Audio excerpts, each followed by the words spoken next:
These days, work is in trouble. We've outsourced most of our manufacturing to other countries, and with that, we sent away good jobs and our capability to make things. American Giant is a clothing company that's pushing back against this tide. They make all kinds of high-quality clothing and activewear, like sweatshirts, jeans, dresses, jackets, and so much more, right here in the USA. So when you buy American Giant, you create jobs in towns and cities across the country. And jobs bring pride, purpose. They stitch people together. If all that sounds good to you, visit American-Giant.com and get 20% off your first order when you use code STAPLE20 at checkout. That's 20% off your first order at American-Giant.com with promo code STAPLE20.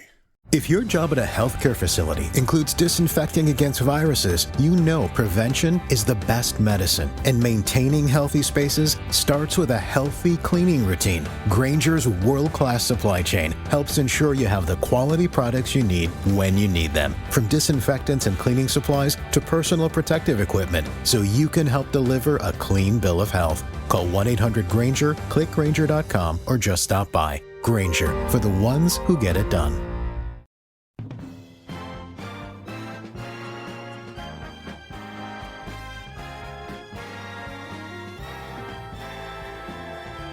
Now, the greatest radio shows of all time. Suspense. The Shadow Node. Washington calling David Harding, counter-spy. Classic radio theater. The Great Gildersleeve. Fibber McGee and Molly. Dragnet. Gunsmoke. The Lone Ranger. Now, step back into a time machine with your host, Wyatt Cox. Good evening, friends of the Inner Sanctum. A dramatic Wednesday. We'll go back to 1950 on this date for an episode of The Whistler, to 1955 for an episode of Gunsmoke, to 1947 for an episode of Did Justice Triumph, and to 1949 for The Adventures of Frank Merriwell. And we'll wrap it all up with Lum and Abner. That's what's coming up next on this Wednesday, 12th day of March.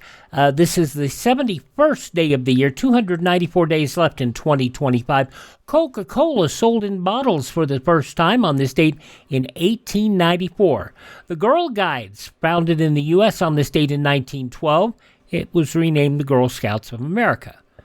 Moscow became the capital of Russia again on this date in 1918 after St. Petersburg had this status for 215 years.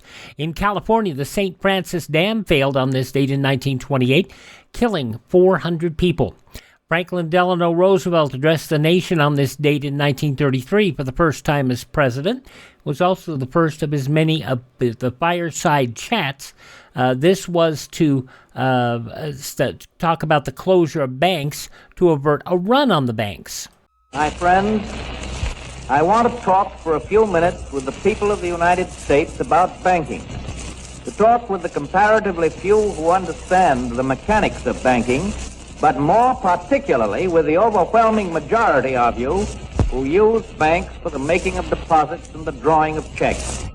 FDR thanked the public for the fortitude and good temperament with which everybody accepted the hardships of the banking holiday. The Truman Doctrine, proclaimed on this date in 1947 to help stem the spread of communism. The Dennis the Menace comic strip appeared in newspapers on this date in 1951 for the first time. And in 1964, Malcolm X spoke about the struggle of the ballot or the bullet. The political philosophy of black nationalism means we must control the politics and the politicians of our own community. They must no longer take orders from outside forces, and we will organize and sweep out of office all Negro politicians who are puppets for these outside forces.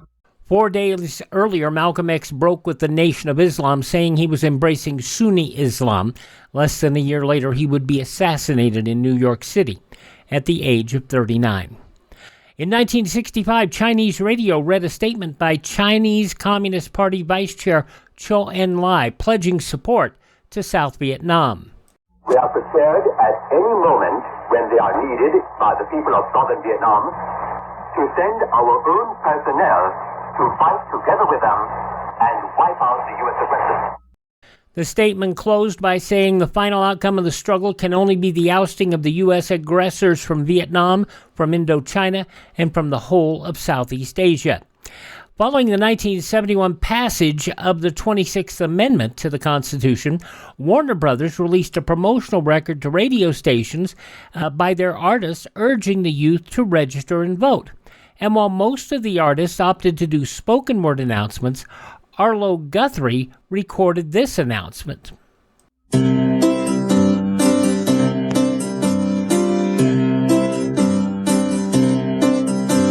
Sitting around, nothing to do, while the future of the country is up to you. If you know a woman or man that wants to be the president of the land, well, then you must go down, let them know that you're still in town when you're doing the voter registration rate.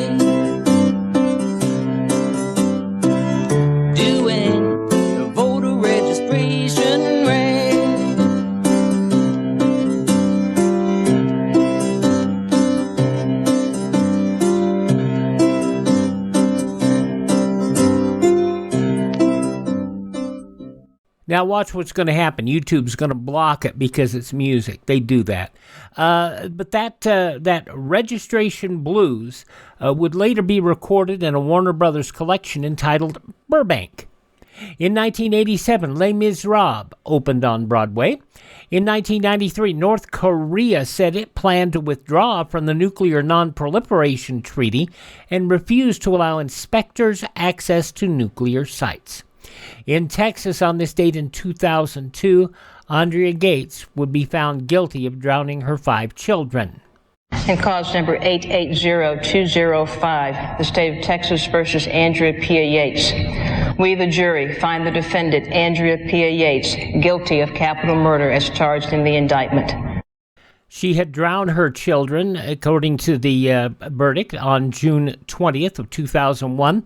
She was sentenced to life in prison. Her sentence would be overturned on appeal. She would end up being retried in 2006. In a retrial, the jury found she was not guilty by reason of insanity and committed.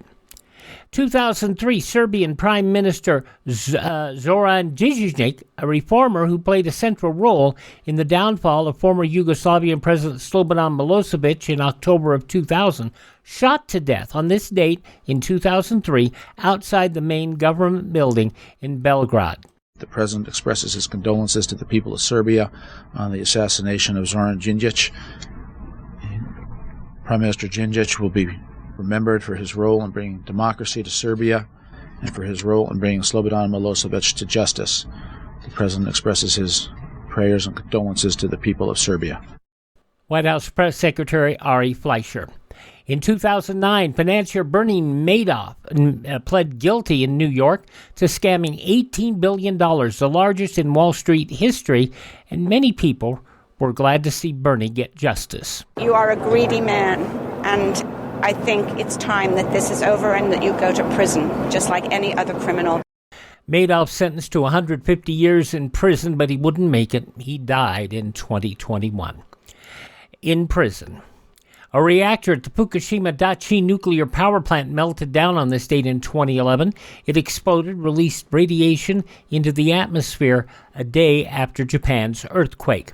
In 2014, an explosion in the New York City neighborhood of East Harlem killed 8 people and injured 70 others. And a really sad crime on this date in 2019 as prosecutors unveiled charges against dozens of wealthy parents, including actresses Felicity Huffman and Lori Loughlin, in a wide-ranging college admissions scandal. U.S. Attorney Andrew Lelling. 33 parents paid enormous sums to guarantee their children's admission to certain schools through the use of bribes and fake academic and athletic credentials. And the fallout still being felt today from those crimes back in 2019. And let's see, passing away on this date, entrepreneur and engineer George Westinghouse, yes, that Westinghouse, jazz saxophonist Charlie Parker, conductor Eugene Ormandy, actor Maurice Evans, violinist Sir Yehuti Menuhin, also talk show host Morton Downey Jr., Joe Morello, the drummer for the Dave Brubeck Quartet, the man who founded Mr. Coffee, no, not Joe DiMaggio, Samuel Glazer, and businessman Jackie Gahn, who dealt with a lot of Las Vegas hotels, and a delightful man. Born on this date in history, Al Jarreau. He died in 2017, and I have to tell you that Jarreau, even near the end, still did some remarkable music. If you look on YouTube, you will find a piece of his that was done in his in near the end of his life, singing a wonderful song, "My Old Friend." What amazing stuff. An amazing pro wrestler who even wrestled with the guys, Mae Young. She passed away in 2014, and she was still working into the 20-teens. She was born in 1923, and, she was still wrestling, closing in on, over 80 years of age. And the guys would try to be careful with her, and one of them was careful with her. They got backstage. She slapped him across the face, said, "You treat me like one of the boys." What can I say? Mae Young, born on this date. Astronaut Wally Schirra, writer Jack Kerouac, Gordon McCrae, wonderful singer, and pianist, arranger, and conductor Paul Weston, all born on this date in history. Hi, this is Jeff Foxworthy. It is now time for the birthday announcements. The following people are now officially older than dirt. By the way, down in the show notes, you'll find a link to that Al Jarreau song I promised, told you should find. Let's see. Let's get back to birthdays on this date. Oh, would you believe Agent 99 from Get Smart, Barbara Feldon, is 92 years old today. Max, I'm leaving control. I gave the chief my official resignation this morning.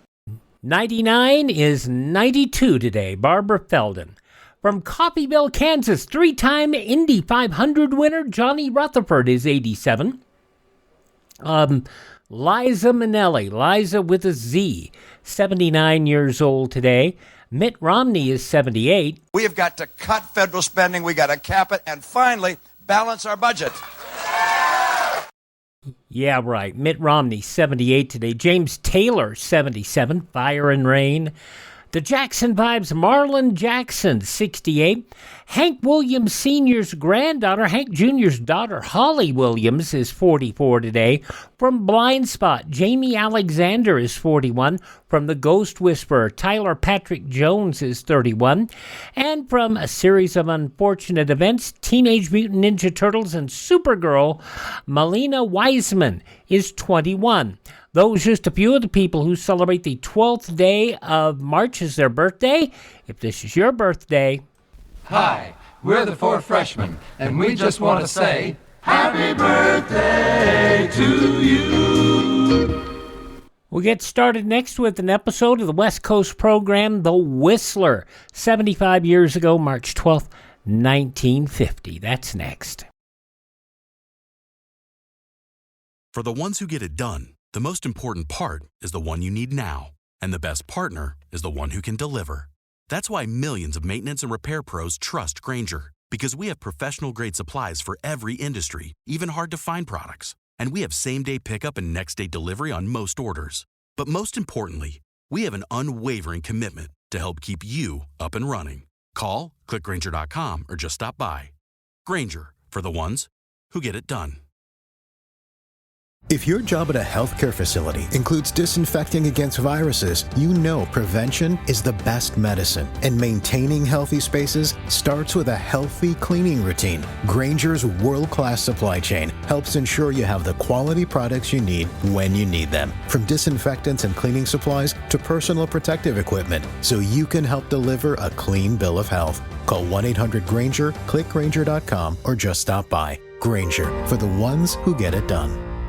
For the ones who get it done, the most important part is the one you need now. And the best partner is the one who can deliver. That's why millions of maintenance and repair pros trust Grainger. Because we have professional-grade supplies for every industry, even hard-to-find products. And we have same-day pickup and next-day delivery on most orders. But most importantly, we have an unwavering commitment to help keep you up and running. Call, click Grainger.com, or just stop by. Grainger, for the ones who get it done. Civil defense is common sense. This is Boris Karloff. No one can guarantee the survival of every home during a nuclear war, but a strong civil defense can save millions of lives. Make sure that yours is one of them. Learn how to protect your home. Call Civil Defense today. Appropriate, since we're starting off with an episode of The Whistler, or as I always like to refer to it, the Signal Oil Program. This goes back 75 years, March 12, 1950. A story about the strange meeting. And now, stay tuned for the program that has rated tops in popularity for a longer period of time than any other West Coast program in radio history. The Signal Oil Program, The Whistler.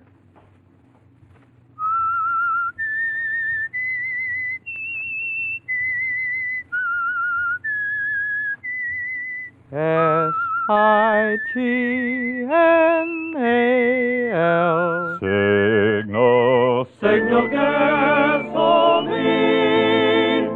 Signal, the famous Go Farther gasoline, invites you to sit back and enjoy another strange story by The Whistler. For extra driving pleasure, the signal to look for is the yellow and black circle sign that identifies Signal service stations from Canada to Mexico. And for Sunday evening listening pleasure, the signal to listen for is this whistle that identifies the Signal Oil Program, The Whistler.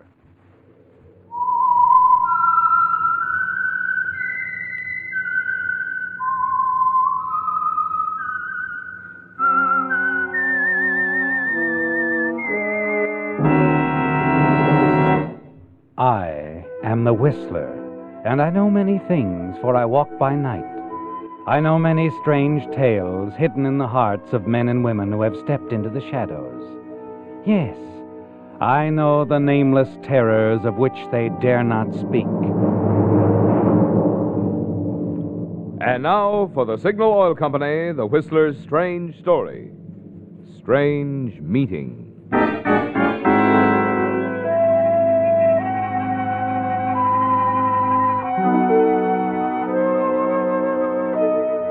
Questioning was over, and the prefect of police was smiling triumphantly. He no longer regretted leaving his bed and hurrying through the rain-swept streets of Paris to the tiny prison on the outskirts of the city. There was little doubt of the suspect's guilt in connection with the death in an abandoned building just off the Rue Laborde. A policeman had caught the man running from the scene of the crime. The murder weapon had been found in his pocket. Paraffin tests had shown that he'd fired the gun. Ballistics proved the bullet found in the victim had been fired from the suspect's gun. But there was more to the case, a great deal more. From the facts he'd already learned, the prefect could trace the beginning of the incident back to the seemingly routine arrival of a commercial plane from Lisbon earlier in the week.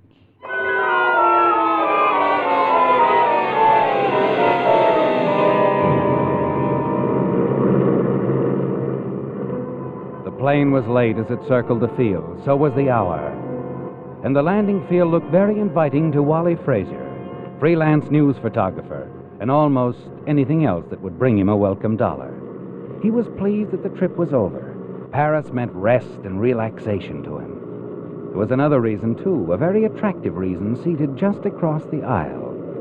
Wally had tried to strike up an acquaintance with the girl early in the trip, but because of her cold, indifferent stares, he'd given up. As the plane landed and taxied to a stop at the unloading ramp, he received a startling surprise. He was picking up his camera when she hesitated at the door of the plane, turned and grabbed him. Oh, darling, I'm sorry. It's goodbye. What? But... Until we meet again. Excuse me. Let me through. Hey, wait a minute. What? Hey, did you see that, mister? All the way from Lisbon, the dame won't let out a peep, and then she rushes up and kisses me. It is the effect of the city, monsieur. Paris, the gay, the exciting. Yeah. Why do I ever leave? Excuse me, monsieur. Excuse me, I gotta go after her.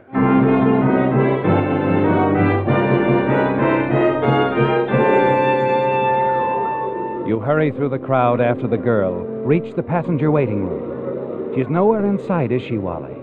You've lost her. You're still annoyed and wondering as you claim your baggage and arrange for it to be sent to your hotel. Outside, you hail a cab.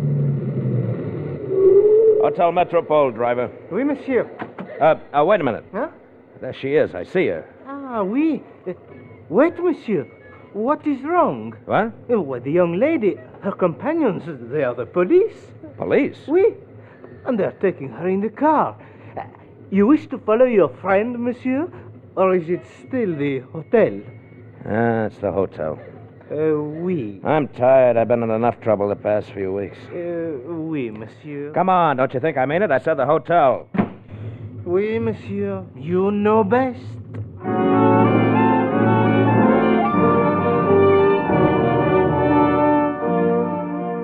But you can't get the girl out of your mind, can you, Wally? In the taxicab and after you arrive at the hotel, her face haunts you. And only complete weariness keeps you from lying awake, thinking about it further.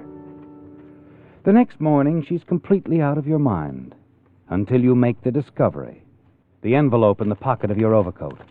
Even as you tear it open, you know that she must have put it there during that moment when she kissed you and then ran off. The envelope contains a negative of some kind, doesn't it? But it's nothing like anything that you use in your work, is it, Wally? Your curiosity aroused, you go downstairs for a quick breakfast, make an inquiry at the hotel desk, and then walk several blocks to a small laboratory across the street from a medical building. A weary, seemingly disinterested lab attendant gives you the answer. An X-ray film, monsieur. That is what this is. Just ordinary X-ray? That is right. Here, I will see what it is. Put it on the light frame. A skull. A man's head. This man has some sort of a plate in his head, you see? Would that be his name there in the corner? No. That is the name of the doctor who made the X-ray. Salazar. It looks like Dr. Salazar. Uh-huh. Also, the date he took it. You were saying? Nothing. Excuse me for a minute, will you? I'll be right back. Yeah, sure. You stare after the attendant curiously as he steps out of the room. There was an odd expression on his face, wasn't there, Wally? Very odd. You move after him quietly, open the door to the adjoining office, and hear him dialing the phone. Hello? Police! Vite! Police! You whirl on the attendant's words, cross the room, and hastily remove the X-ray film from the frame and put it in your pocket. As you start to leave, the attendant blocks your way. And now, as I was saying, monsieur... I'm sorry, Jack. Everything's been said. Everything but this. Now I'll look into this little deal that's so interesting to the police.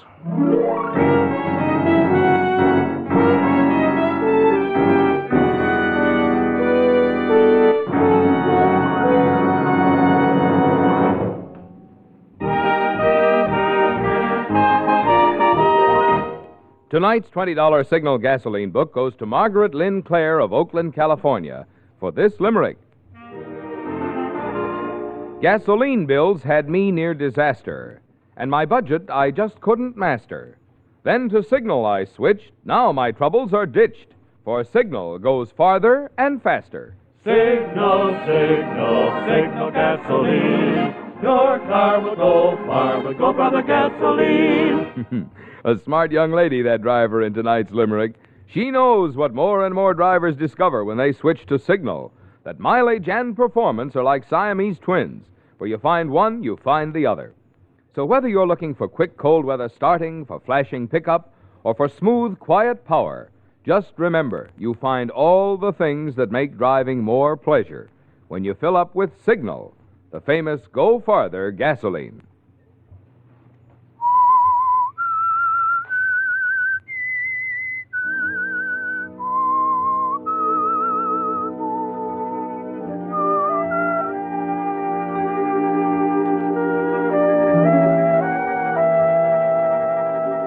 It's interesting to you, too, isn't it, Wally? This strange matter of the X-ray film, so interesting to the Paris police. It began when you stepped off the plane from Lisbon. You know that it's somehow connected with a mysterious girl who kissed you and then hurried away to try and lose herself in the crowd at the airport. You're sure that she planted the X-ray film in your pocket, but you don't know why or what it means. It's enough to send the lab attendant scurrying to his telephone and then trying to prevent you from leaving his office. You don't like it. And back in your hotel, there's something more that you don't like. The appearance of your room. It's been ransacked from floor to ceiling, and everything is a shambles.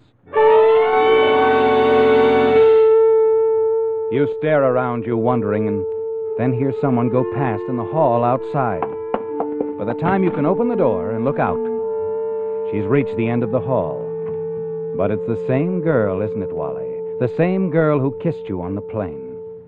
You're sure she didn't see you, so you race down the lobby in time to see her leave the hotel and enter another one directly across the street.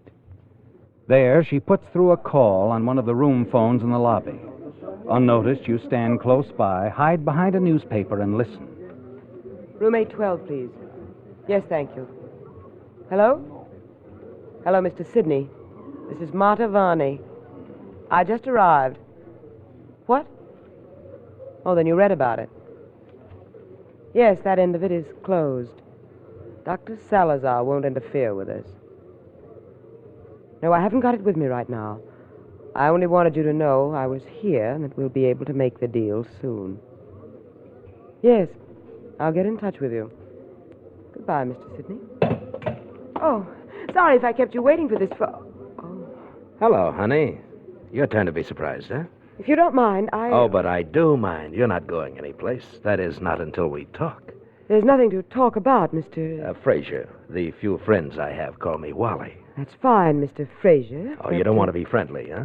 Well, I'm not surprised, not after the way you tore my room up. This what you were looking for? Give that to me. Oh, no, not so fast. It isn't anything. It's just a negative of a picture of my aunt. She's 73. And likes to tell fairy tales just like you.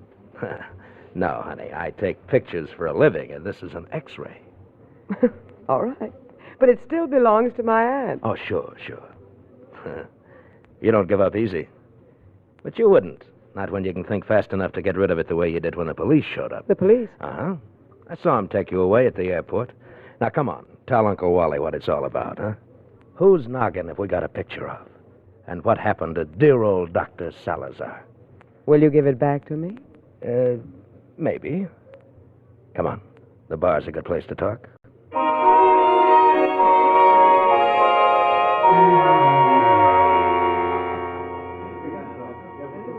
But I've already told you, Mr. Fraser. The X-ray film was given to me. I was instructed to bring it here to Paris. But it's very important to you and the police. Or you wouldn't have slipped it into my pocket when you saw the cops. Yes. It's important. Why? Why is it important? Because... Well, you're a stranger here, so I might as well tell you the truth. Good. It proves that a man named Dugain is still alive. Dugain? Yes. France's former public enemy, number one. An international swindler, gangster, a murderer. He was believed to have died in an explosion some years ago. And just how does an X-ray prove he's alive? The silver plate in his skull? Yes, the design is so unusual. It's as if the surgeon who performed the operation had placed his signature on it. No other one like it, huh? Nowhere in the world. The case was written up in medical journals many times. There were photographs of the Dugain X-ray. I checked Dr. Salazar's X-ray against them very carefully. There's no mistaking it. Okay. And now that you've stopped telling fairy tales, how did you get hold of the X-ray? There was an automobile accident in Lisbon 3 weeks ago. A man, unconscious, was taken into a Dr. Salazar's office. I was the doctor's assistant. And he took the X-ray, only Dugain didn't know about it. He knows now. Ah, I see. The shakedown. He pays off or the X-ray goes to the cops. That's neat. That's very neat. That X-ray ought to be worth a lot of dough. That's right. How much is Dugain good for? My contact with Mr. Dugain says Dugain is a very wealthy, respected citizen now. Uh-huh. What name does Dugain go under? Nobody knows that except my contact. How do you get in touch with Dugain? If I knew, Mr. Fraser, do you think me foolish enough to tell you? No. But maybe your partner could. Partner? Your contact, Mr. Sydney. Mr. Sydney? Yeah, I overheard you talking to Mr. Sydney on the phone just now. Oh, I see. Look, sweetheart, we got a good deal here, except for one thing. How do we get to this guy, Dugain? You think you could persuade Mr. Sidney to give you that information? What do you have in mind, Mr. Fraser? What's your deal with Sidney? A percentage. How'd you like to split 50-50? We could cut out Mr. S., set up a partnership of our own, the two of us. That would be dangerous. Our partnership? No. Eliminating Mr. Sidney. Oh, we could try. Yes, we could. Well, how about it? I don't know. Think it over, Marta. In the meantime, I'll just hold on to the film, huh? You can give me your answer tonight at dinner. Oh? Yeah, I'm sure there's a quiet little place just around the corner. Candlelight, good wines, excellent food. There always is in Paris. All right. Oh, and another thing. Mm-hmm. How do you know Dr. Salazar won't remember those medical magazine articles about Dugain and the plate in his skull? Dr. Salazar is dead. Oh. An accident? Yes. What kind of an accident? He was killed with a pair of scissors. Why do you ask? No reason. I just wondered.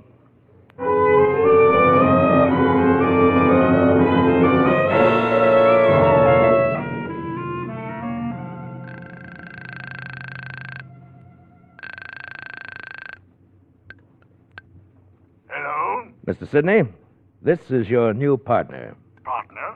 Partner? I'm afraid I don't understand. Well, we're in business, Mr. Sidney, the two of us, with an X-ray film. Do you think Mr. Dugain will be interested? Oh, I see. I see. Yes, I dare say he will be. Definitely, sir. Good. Then let's talk. I'm calling from the lobby now. I think we could talk better in your room. Yes, indeed, sir. Come right up.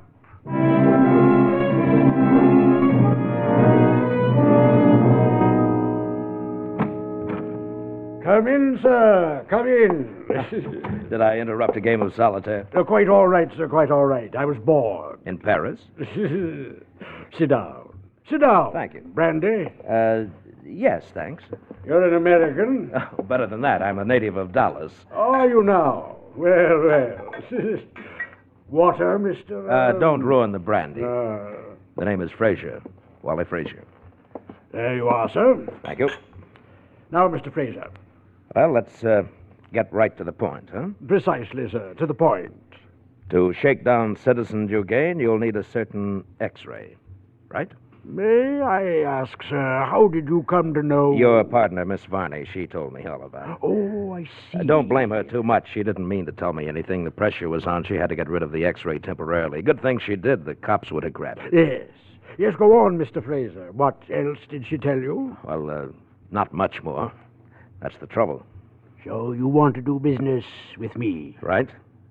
We cut Marta Varney out of the deal. Split it 50-50. I'm afraid it's not that simple, sir. Miss Varney could be dangerous. Oh? If we were to, as you put it, cut her out of the deal, she might very well get word to Dugain. She knows how to get to Dugain? Of course. Oh, I see. She told you she didn't. Yeah. Yes, and that's why you came to me. I'm glad you did, Mr. Fraser. So am I. Now? You don't trust women, do you? Oh, not since I was in high school. I let a sophomore borrow my yo-yo, and she tied a knot in the string. Mr. Fraser. Yeah? When can I have the X-ray film? Soon as you set up the contact with Dugain, we'll go to the payoff together. Fair enough. In the meantime, however... There's Marta Varney. Precisely, sir. We've a good thing here. Big payoff. Mr. Dugain can well afford to pay enough for that X-ray to keep us for years. But he's also a killer. We must be careful. Yeah, I guess you're right. But how do we cut Miss Varney out of the deal? We can't be squeamish, sir. After all, Miss Varney is a murderess. Killed Dr. Salazar, you know. Yeah, she did, didn't she? How do we do it? How it's done isn't important, Mr. Fraser. We'll leave that up to the one who does the job, eh? What? Well, now, wait a minute. One of us must do it, Mr. Fraser. Well, yes, but I... We'll cut for the honor, sir. That's fair, is it not? Well, I don't know. Come, Mr. Fraser, you said we were partners. Cut. Well, sir? Okay. Queen. 7 of diamonds. Well, it's up to me, sir. I shall arrange a meeting with the girl tonight. Miss Varney and I are going to dinner together. Excellent. Where? Julian? Good. After dinner, you will take a stroll along the Rue de Celestin toward the river. The street becomes narrow, dark, a block beyond the carousel. I will be there. Okay. A block beyond the merry-go-round. But, Mr. Sidney, don't try pulling a fast one. If anything happens to me, you'll never get that X-ray. I won't have it with me. Naturally not, Mr. Fraser.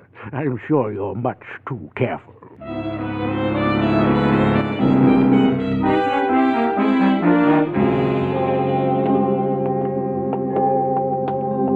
Where are we going, Mr. Fraser? No place in particular. Huh? Thought a stroll would do us both good after a dinner like the one we've had. It was excellent. Though I must say you were rather quiet through it all. Was I? Things on your mind? Yeah. You haven't asked me yet if I've decided about our partnership. I hate to discuss business at dinner. I see. Oh, look up ahead. It's merry-go-round. Shall we, Mr. Fraser? Marta, how about that partnership? Well, I've thought it over very carefully, Mr. Fraser. Very carefully. Let's turn back. We've got to talk. There's nothing to talk about, really. Let's go on. I want to see the river. No, forget it. I insist, Mr. Fraser. What? Hey, wait a minute. What? That's a gun in my coat pocket, Wally, darling. I won't hesitate to pull the trigger.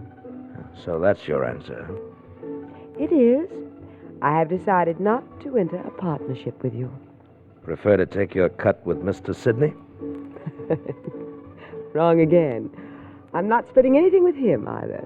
Oh, going all out on your own, huh? That's it, Wally. That's exactly it. Now, shall we continue our stroll? Okay. Aren't you forgetting one thing?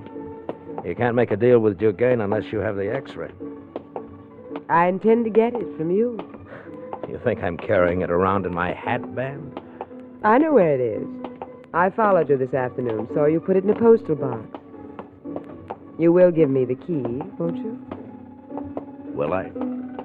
Of course. If you don't, I'll simply take it. And then what happens? I wind up in the river? Perhaps. I haven't decided yet. Keep walking, Mr. Fraser. Straight ahead.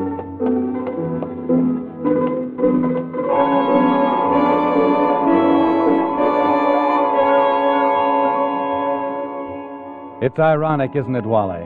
At the point of a gun, Marta forces you to walk a block beyond the carousel, straight into the trap you and Mr. Sidney had planned for her. Suddenly, Mr. Sidney steps out of the darkness. There's the flash of the knife, and Marta Varney lies dead at your feet. You stare down at her and then feel a tugging at your sleeve. You turn and hurry away with Mr. Sidney. And then later, in a small bar, he explains the next move. I have already made the arrangements, sir. We will meet Monsieur Dugain's courier in half an hour just off the Rue Laborde. The Rue Laborde, huh? Okay.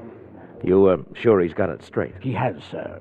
When we meet, you are to give him the key to the postal box where the X-ray is. Yeah. In return, he will hand over the money. Right. I sort of like that arrangement, don't you, Mr. Sidney? The cautious approach.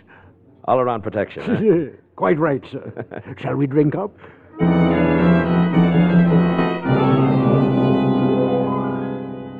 You smile back at Mr. Sidney as you raise your glass. He doesn't know what's in store for him, does he? Once you have completed the transaction with Dugain's courier and gotten the money, you know that you can take care of Sidney and have all the money for yourself. You find you're not the least bit sorry about having to kill him. Perhaps it's because of Marta Varney, his disposing of her the way that he did. Yes. Somehow that makes it easier for you to kill him. To us, Mr. Fraser, to our partnership and to many years of good living on Monsieur Dugain's money. To us, Mr. Sidney, and to Monsieur Dugain. And now, How about keeping our appointment with new Dugane's courier, huh?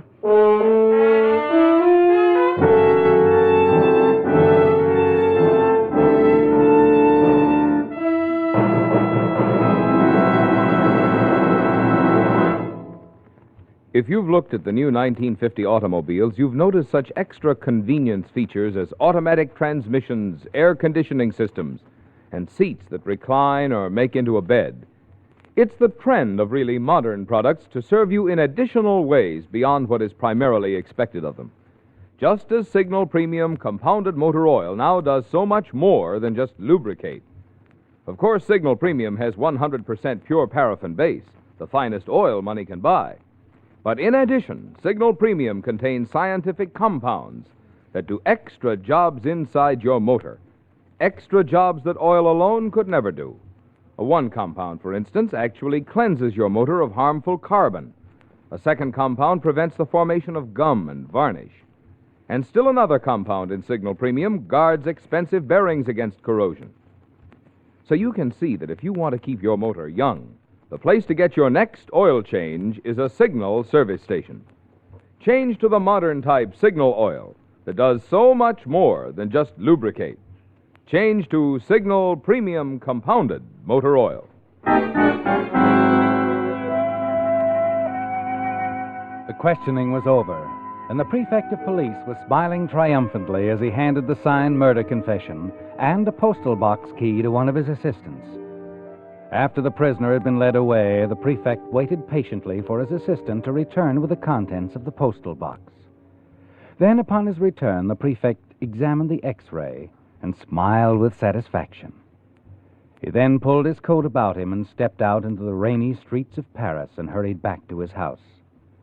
And there, standing before the fireplace, his hands clasped behind his back, he unfolded the story to his wife as she prepared his morning coffee. Finally, the narrative over, he sat down at the table. Just think, Hortense. 3 killings over an X-ray. Blackmail. When will these fools learn? When? But, René, how was it the killer confessed so quickly? It was his only hope for leniency.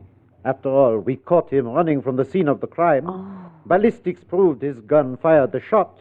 His only hope of avoiding the guillotine was to cooperate with the police. Then this American, this Monsieur Fraser... Never found out the truth. Monsieur Sydney killed him before Fraser had a chance to learn that Monsieur Sydney and Dugain are one, the same person.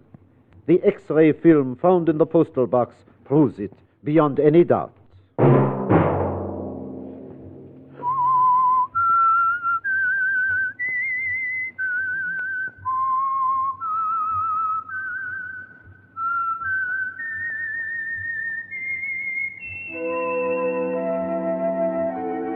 Let that whistle be your signal for the Signal Oil program, The Whistler, each Sunday night at this same time.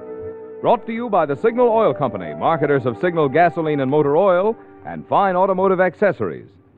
Remember, if you would like the fun of having your friends hear a limerick of yours on The Whistler, the address to which to send it is the Signal Oil Company, Los Angeles 55, California.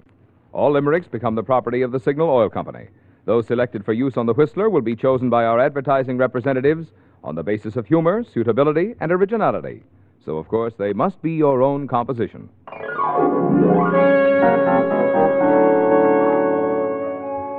Featured in tonight's story were Bill Foreman, William Conrad, Betty Lou Gerson, and John Hoyt. The Whistler was produced and directed by George W. Allen, with story by Joel Malone, music by Wilbur Hatch, and was transmitted to our troops overseas by the Armed Forces Radio Service. The Whistler is entirely fictional, and all characters portrayed on The Whistler are also fictional. Any similarity of names or resemblance to persons, living or dead, is purely coincidental. Remember at the same time next Sunday, another strange tale by The Whistler.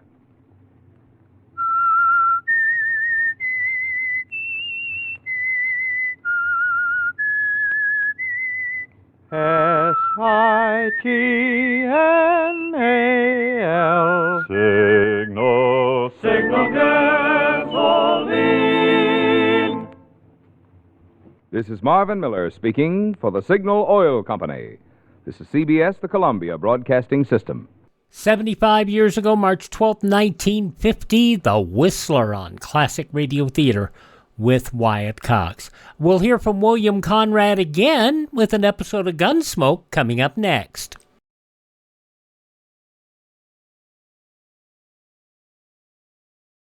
When buying your emergency food and water supply, choose foods that provide a well-balanced diet. For instance, canned soups, fruits, vegetables, fruit juices, packaged cereals, and dried foods are excellent for storing.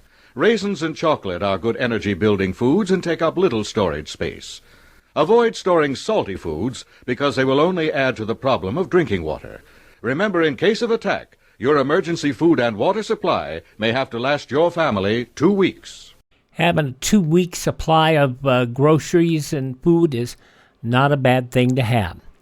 Now, we heard William Conrad on The Whistler. Let's hear William Conrad in this episode of Gunsmoke from 70 years ago, March 12th, 1955, The Trial.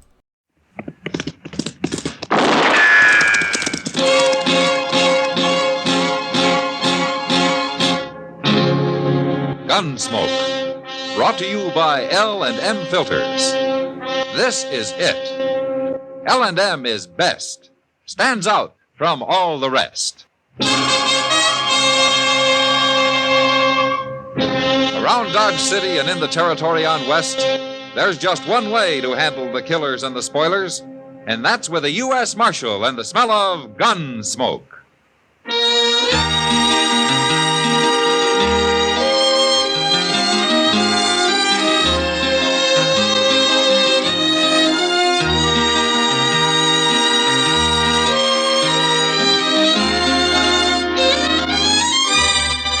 Gunsmoke, starring William Conrad. The transcribed story of the violence that moved west with young America. And the story of a man who moved with it. I'm that man, Matt Dillon, United States Marshal. The first man they look for and the last they want to meet.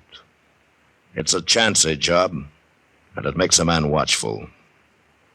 And a little lonely.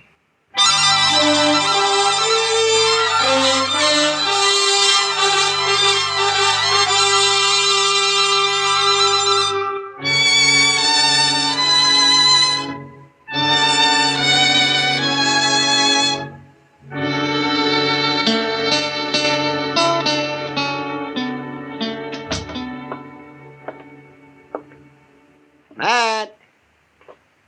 Oh, Matt! Where are you? Sit down, Doc. I'll be right in. Oh, well, thank you.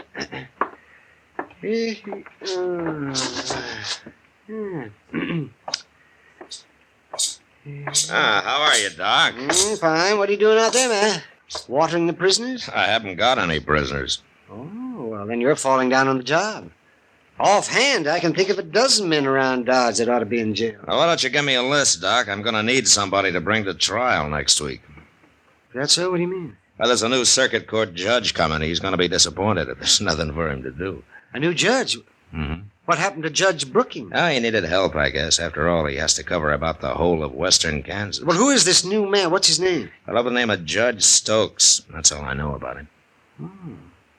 Well, I hope he's a good one. I've seen some remarkably unlearned judges in my time. Oh, it's not an easy job, Doc. And out here, it doesn't pay enough to make it worthwhile to most men. Judge Brooking could probably do twice as well back east. Yes, and so could I, Matt. Yeah, I know, Doc. But then you wouldn't have anything to complain about. You'd shrivel up and die if that happened. Well, at least I wouldn't go to the pauper's grave I'm headed for now. Lend me $100, will you, Doc? I'll lend you $100. Go on in, Homer. Oh, Mr. Dillon. Doc. All right, Chester. Well, who's this you got, Chester? This is Homer Tisdale, Mr. Dillon. There's a complaint against him. A complaint? Yes, sir. You know Van Walcott, who's taken over that little store next to stage office? Yeah, I know him. Well, sir, he's coming over here in a few minutes. He claims Homer was trying to rob him. Oh? I figured it'd be best to settle the thing right here with you. Were you trying to rob him, Homer? Yes, sir. With a gun or what? No, sir. I got no gun. Ah. You were trying to steal something out of his store, is that it? Yes, sir. Where you from, Homer? I haven't seen you in Dodge before. No, sir. I've been homesteading in the Saline River. I got starved out. I had to quit. Didn't have no luck at all. Well, you sure don't look as though you'd been eating very regular. No, sir, ain't. Well, you got him here. Yes, I got him here, Walcott. Dirty little thief.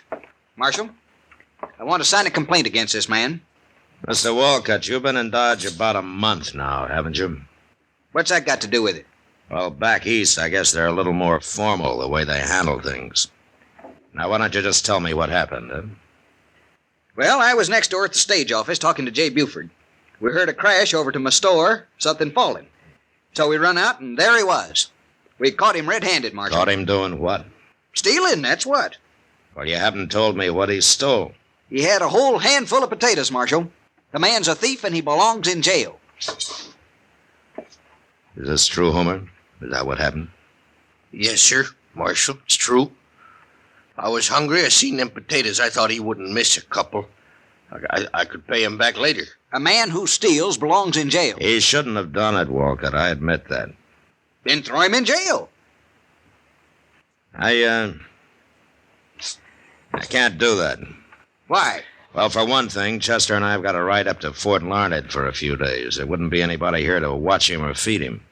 Leave him some water. It's all he needs. Chester. Yes, sir. Take Homer over to the Long Branch, will you? Maybe Sam Noonan can put him to work sweeping out or washing glasses or something, huh? Now, look here, Marshal. You ain't going to make a fool of me. Get going, Chester. Come on, Homer.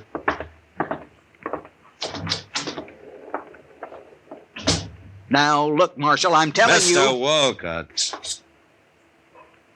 Why don't you go back to your store, Maybe somebody's found a few pennies and wants to buy that handful of potatoes.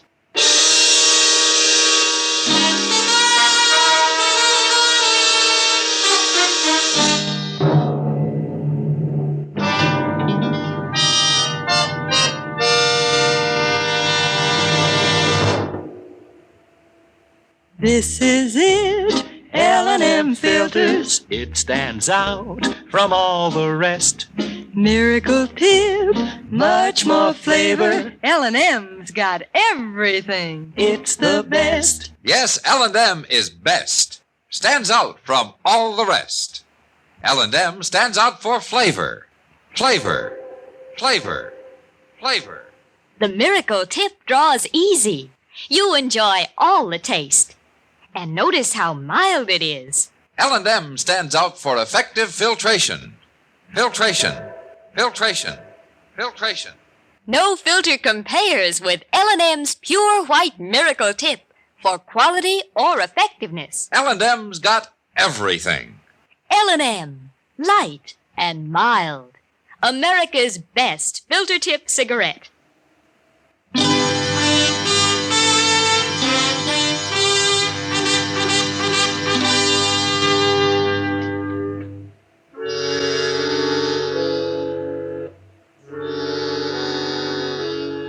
Doc was right. There probably were a dozen men around Dodge that should have been in jail. But if the law was going to start locking up men like Homer Tisdale, I figured they wouldn't need me to handle the job.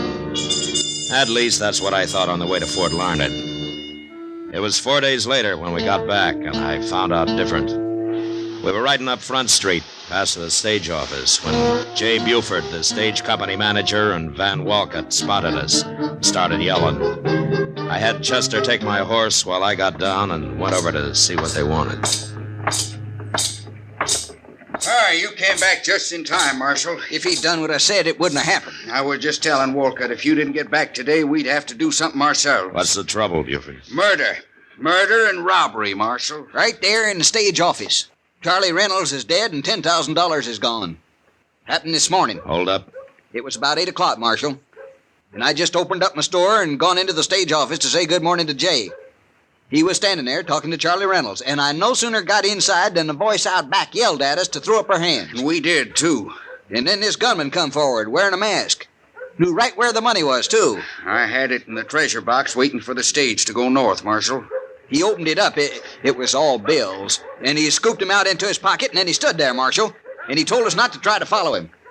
And then before he could even move, he He pulled the trigger on poor old Charlie Reynolds and killed him. Just like that, no reason at all. You didn't follow him, he got away. Who's gonna follow a killer like that? We ain't crazy. Any idea who it was? You bet we do. Who? That mask didn't hide nothing. Well, who was it? Homer Tisdale. What? Plain as day, even if he hadn't spoke. Homer ain't so meek as he looks, Marshal. He's a killer, that's what he is. All that other's just pretending.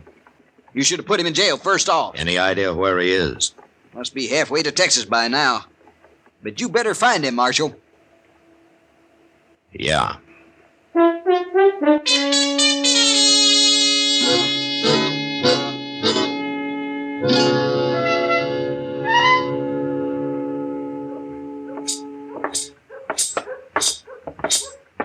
Well, that Homer's a mighty cool one if he's still in Dodge, Mr. Dillon. Well, maybe he hasn't heard about it yet, Chester.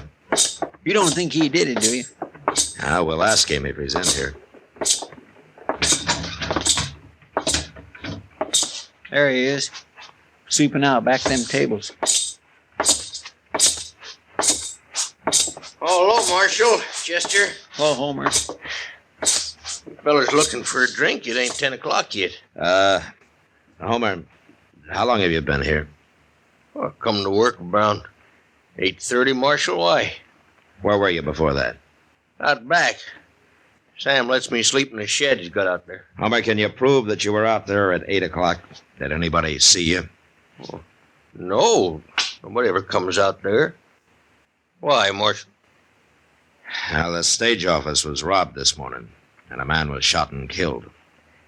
J. Buford and Van Walcott witnessed it. They say you did it. Me? They're willing to swear to it. Well, I didn't rob him. I didn't kill nobody. I wouldn't do nothing like that, Marshal. You don't believe him, do you? It doesn't matter what I believe, Homer. But there are 2 witnesses, and you haven't even got an alibi. Well, Marshal, I was right out back there. I was eating a little bread and some bacon a feller give me. Homer, will you promise me something? Why, sure, Marshal. What? That you won't leave Dodge. Well, I'm in bad trouble, ain't I? Yeah. Well, I won't run, I promise.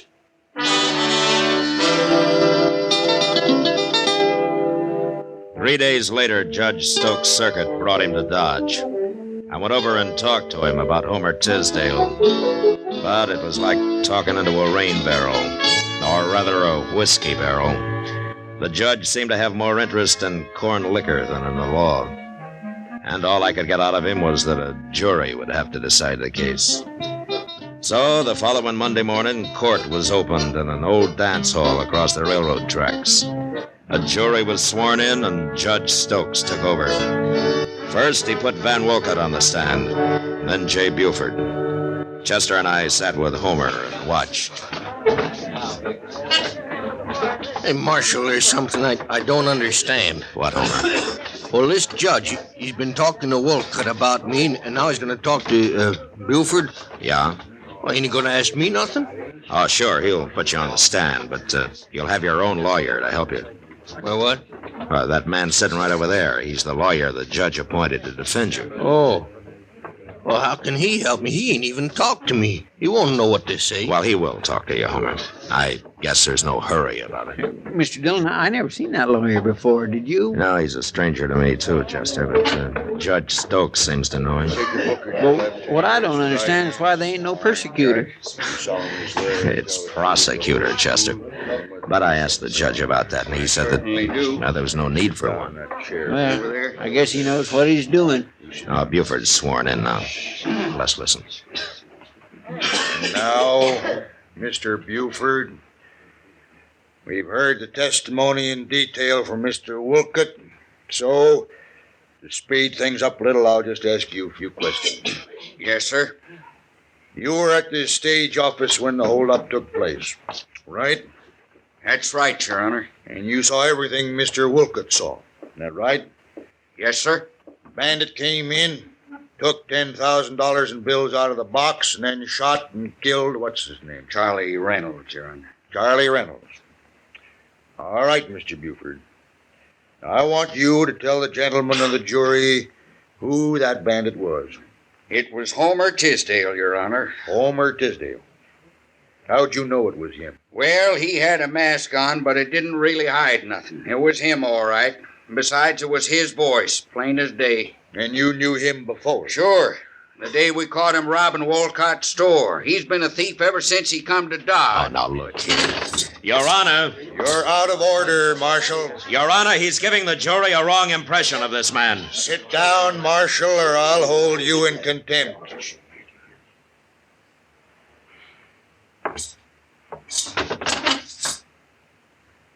That's better. The jury is competent to judge the evidence, Marshal. All right, Mr. Buford, you may step down. Yes, sir. We'll now hear from the defense. Take over, Mr. Shipman. Yeah, but, Marshal, he didn't ask me nothing. You said he would. Wait a minute, Homer. Let's see what your defense says about it.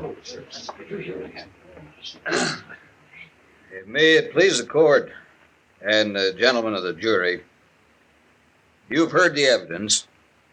I rest my case. Why, that ain't no defense, Mr. Dillon. What's he mean, Marshal? He's sitting down already. Mr. Dillon, he can't do that. Silence Marshal, in the court. Silence! The jury will retire to consider the evidence, and it will return with its verdict in, say, a half hour. And it had better be the right verdict, or I'll hold you all in contempt. Now get to work. I don't understand this, Marshal. I thought a man had a right to say something for himself. Yeah, so did I, Homer. Well, now, that defense feller, he sure didn't help none. Where's Judge going now? Outside for a drink, I expect. You wait here with Chester. Well, you talk to him, will you, Marshal, and tell him I didn't do it. I'll be back.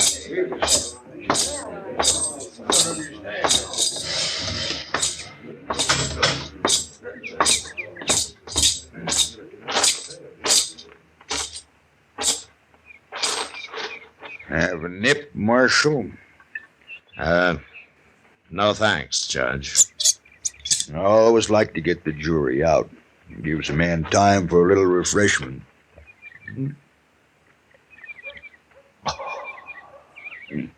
That's good corn you make here. Yeah. You know something, Marshal? I'm a drinking man, but I've never been drunk in my life. Never once. Well, that's fine, Judge.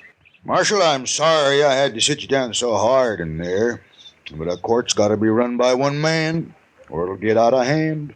I know. I've seen it happen. I've seen some things happen in court, too, Judge, but I never saw an accused man not get a chance to defend himself before. You heard the evidence, Marshal. What defense could he make? It'd just be a waste of time.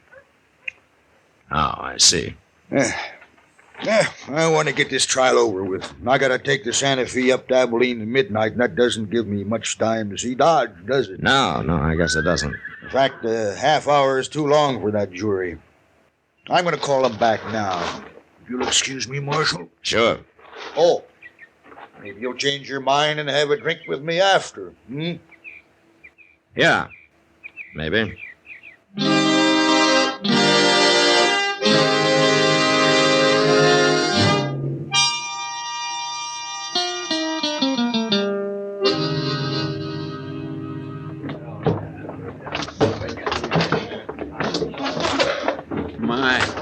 He sure didn't give that jury much time, did he, Mr. Dillon? No, he didn't, Chester. Marshal, what do you think they'll say? They haven't much choice, Homer. Well, gentlemen, have you reached a verdict? We have, Your Honor. Let's hear it. We find the defendant, Homer Tisdale, guilty.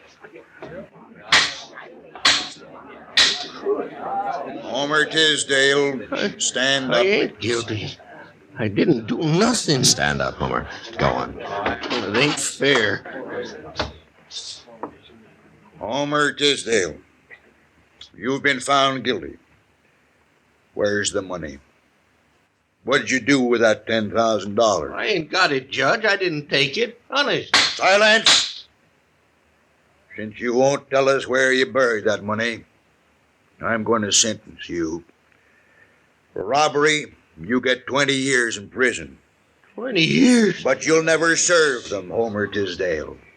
You are a double-dyed monster, and your hands are steeped in human blood. Creatures of your like aren't fit to live. Away with you.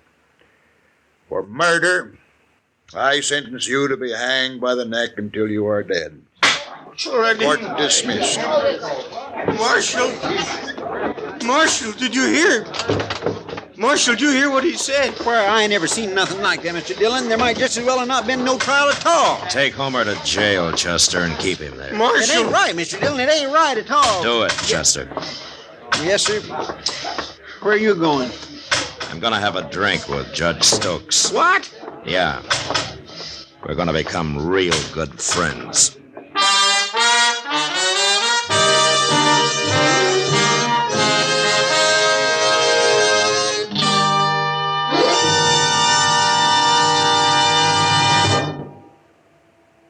L&M is best. Stands out from all the rest.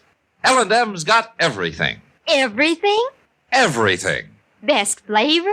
L&M stands out for flavor.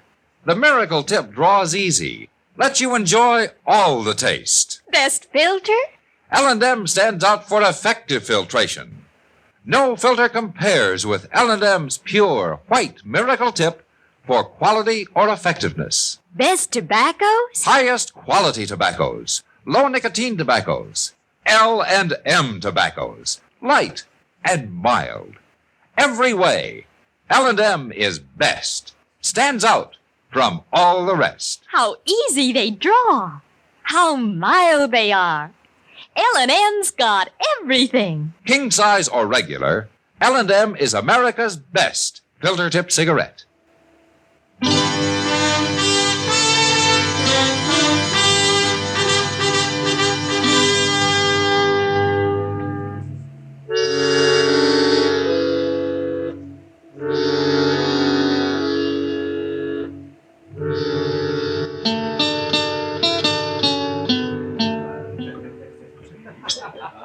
Have another drink, Judge? No more, Miss Kitty. I've got to be going. Go on, pour him one, Kitty. He's got an hour yet before his train leaves. Sure. You'll have another, Judge. But There. You can't sit around a whole hour without a drink. but I told you. Aren't you enjoying yourself, Judge? Oh, it isn't that, Miss Kitty, but I haven't been alone all day or all night. Well, it's been my pleasure, Judge. I don't often get a chance to be with a man like you. Yeah, I know. There must be things you have to do. I don't feel right taking up your time this way. No, don't worry about him, Judge. People don't get real serious about breaking the law around here till after midnight anyway. I'll put you on the train, Judge, and then I'll get to work. No, I don't want anybody to put me on the train. It's less than an hour now. Marshal, I insist I go alone. I'm going to leave now. Well, it doesn't take that long to get to the depot, Judge. Well, I want to walk. I want to walk around a little first, by myself. I like being alone sometimes. Everybody does. Well, okay, Judge. I understand. You go on alone, if you want. I'm grateful to you, Marshal, for all you've done. Well, it was a pleasure meeting you, Miss Kitty. Goodbye, Judge. Look me up when you come back. And of course, goodbye. Goodbye, Marshal. Goodbye, Judge. Let me know when he goes out the door, Kitty. I will. I don't know what this is all about, Matt, but I hope I did what you wanted. Now you were a real help. It got pretty tiresome till we came in here. There he goes, Matt. You better hurry if you're going to follow him. Yeah, well, I'm going to pick up Chester first. I think I know where the judge is going. I'll see you later, Kitty. Sure, Matt.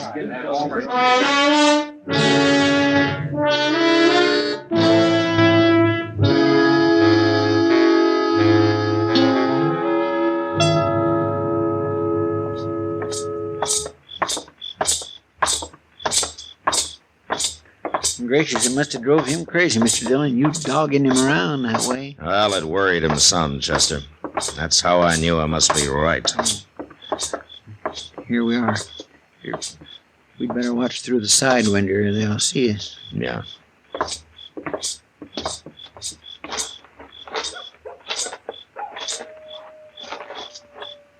Can you see anything, Mr. Dillon?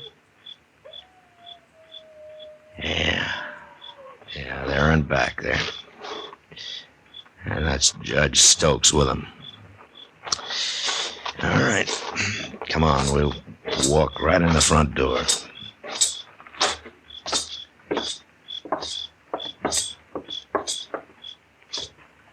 Now, look, Chester, you get to one side when we go in, huh? Yes, sir.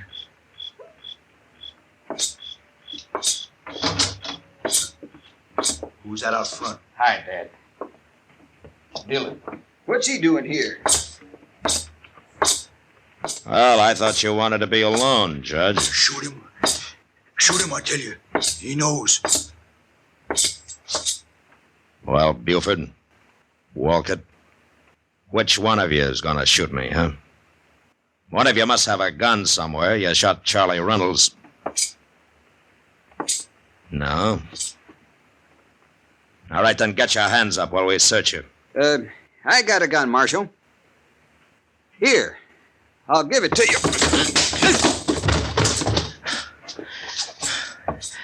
Get his gun, Chester. It's still in his pocket. Yes, sir. Well, how much money did they give you out of the 10,000, Judge? I don't know what you're talking about, Marshal. But I'll have you in court for this. I'll be in court with you in front of Judge Brooking. You overplayed your hand today, Judge Stokes, you and that Bart defense lawyer. And I'll find him before the night's out. You wouldn't dare arrest a judge. Who ever heard of such a thing? Well, now, I guess maybe a judge is a pretty important man, isn't he? He certainly is. Yeah. Well? I'll tell you. Since you are the most important man here, I'm going to give you a cell by yourself. You can have Homer Tisdale's. He won't be needing it anymore. Now, get moving.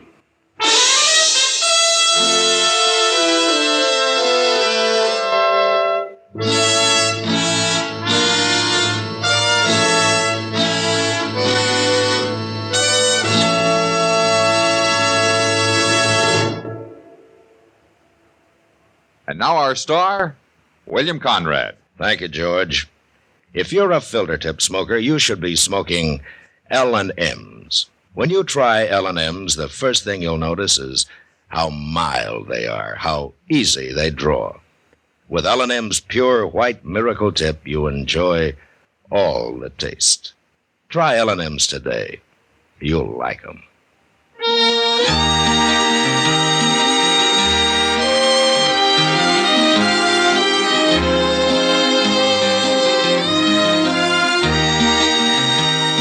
Gunsmoke, produced and directed by Norman Macdonald, stars William Conrad as Matt Dillon, U.S. Marshal. Our story was specially written for Gunsmoke by John Meston, with music composed and conducted by Rex Corey.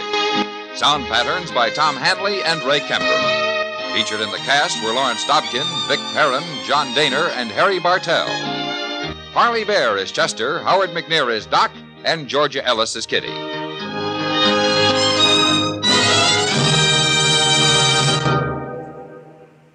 Stop. Start smoking with a smile with Chesterfield, smiling all the while with Chesterfield. Put a smile in your smoking, just give 'em a try. Light up a Chesterfield, they satisfy. Put a smile in your smoking. Buy Chesterfield. So smooth, so satisfying. Chesterfield. You'll also enjoy Chesterfield's great radio shows. Perry Como sings all the top tunes on CBS Radio every Monday, Wednesday, and Friday. Jack Webb stars in Dragnet on Tuesday nights. Check your local listings. Remember, listen again next week for another transcribed story of the Western frontier when Marshal Matt Dillon, Chester Proudfoot, Doc, and Kitty, together with all the other hard-living citizens of Dodge, will be with you once more. It's America growing west in the 1870s. It's drama. It's Gunsmoke. Brought to you by L&M Filters.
70 years ago, March 12th, 1955, Gunsmoke on Classic Radio Theater with Wyatt Cox. Coming up on our Thursday show, we'll have more drama with an episode of Suspense, an hour-long episode from 1948, Nightmares, starring Eddie Brackett with William Conrad. More William Conrad, there you go. A man dreams he's committed murder. When he learns the murder actually happened, he depends on his close friend, a cop, to find out who, what, and when. Also, an episode of the Lux Radio Theater, an adaptation from 1950 of Little Women, starring June Allison and Peter Lawford, the familiar story about four sisters growing up during the Civil War. And we'll wrap that up with another episode of Blum and Abner. As I mentioned the other day, we have a little break here in the Superman shows. We will get back to them very soon here. Also, now up next, we'll go back 78 years to March 12, 1947, for an episode of Did Justice Triumph?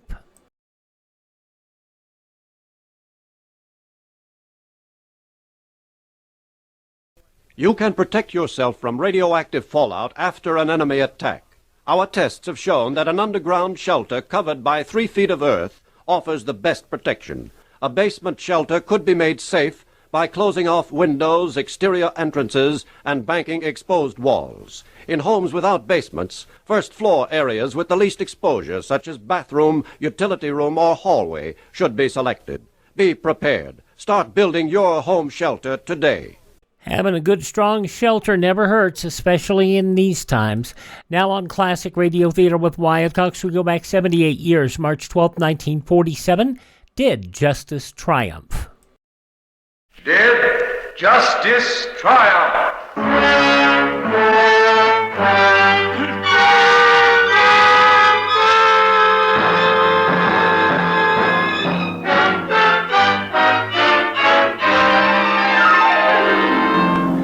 In the death file at police headquarters in a West Coast city, there's an identification card which reads, Name, William Harris. Age, 59 years. Cause of death, skull fracture by blows on head and body crushed by moving vehicle. Classification, homicide. Investigation, proceeding.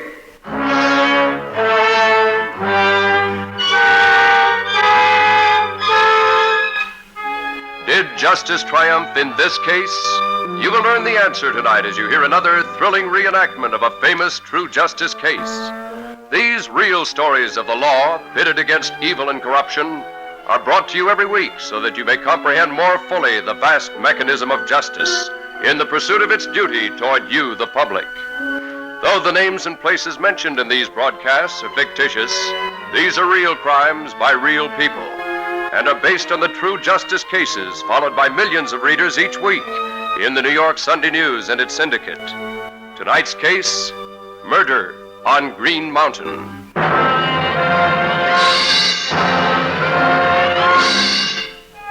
Bill Harris, the victim in tonight's true justice case, was an absent-minded, crippled old man who earned his board and keep doing odd jobs for a roadhouse proprietress. Like a child, he enjoyed the moment, never regretting yesterdays or worrying over tomorrows, but taking life as it came. A simple man, a good man in his way. Why did Bill Harris need justice?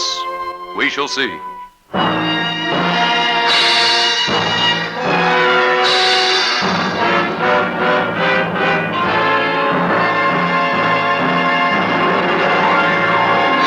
Our story begins in a roadhouse off one of our country's main highways, a typical dine and dance place, frequented by people from the nearby town. The time is a May morning, about 11:30, too early for business. The handyman is making some repairs outside the building. The sound drifts inside where the manager, Ruth Day, stands at the bar, paper and pen in front of her, seemingly in deep concentration. Bill? Oh, Bill! Yes, Mrs. Day? What is it? Stop that pounding. I'm trying to think. Do something else for a while. All right, Mrs. Day. Oh, hello, Miss Helen. Hello, Bill. You're getting to work kind of early, aren't you, Miss Helen? Yeah, the boss sent for me. Where is she? I'm in here, Helen. Come on in. Hello, dearie. Glad you got here. Ruth, what's the idea of getting me out of bed at this hour? Here. Have this little drink. Maybe it'll sweeten you up. Thanks. Oh, that's better. Well, what's in your mind, Ruth? Correspondence, dearie. I want you to help me compose a letter. Couple of them, maybe. What about? Insurance. I want to write to some insurance companies for some accident and life policies. Golly, you're getting to be a real solid citizen, Ruth, taking out life insurance in yourself. It's not for me, dearie. It's for old Bill Harris. Bill?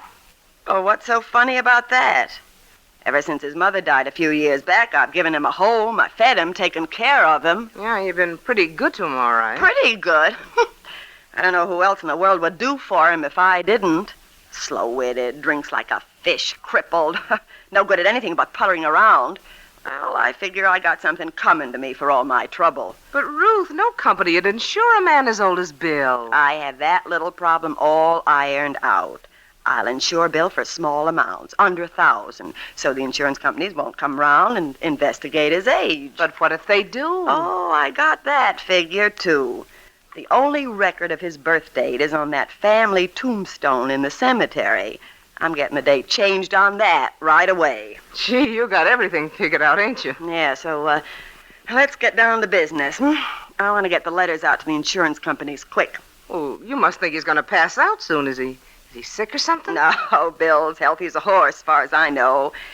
But the way I look at it, dearie, he's got to die sometime, don't he?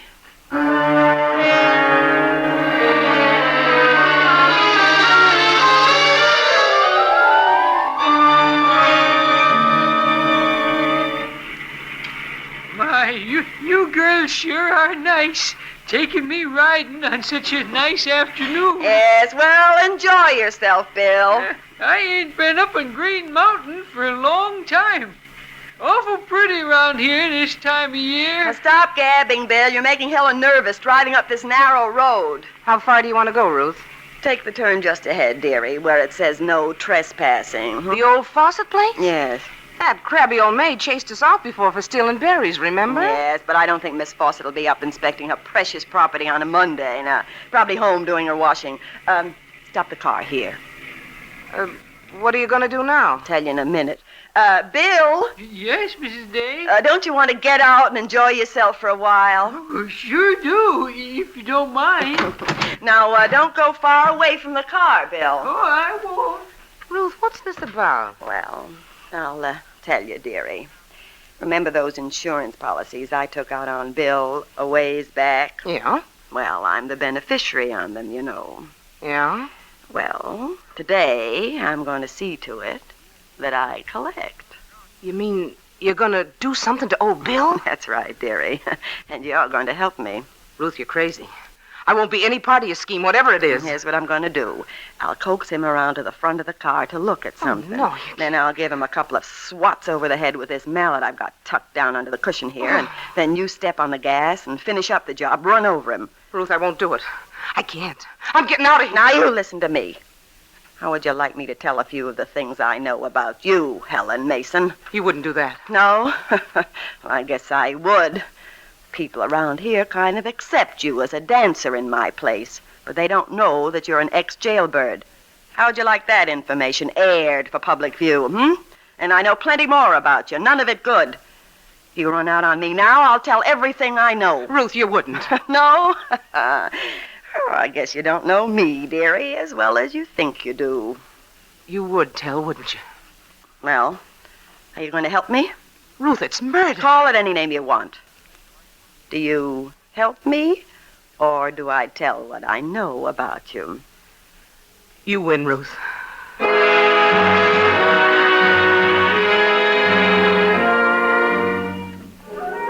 Ruth Day's terrible scheme goes into action.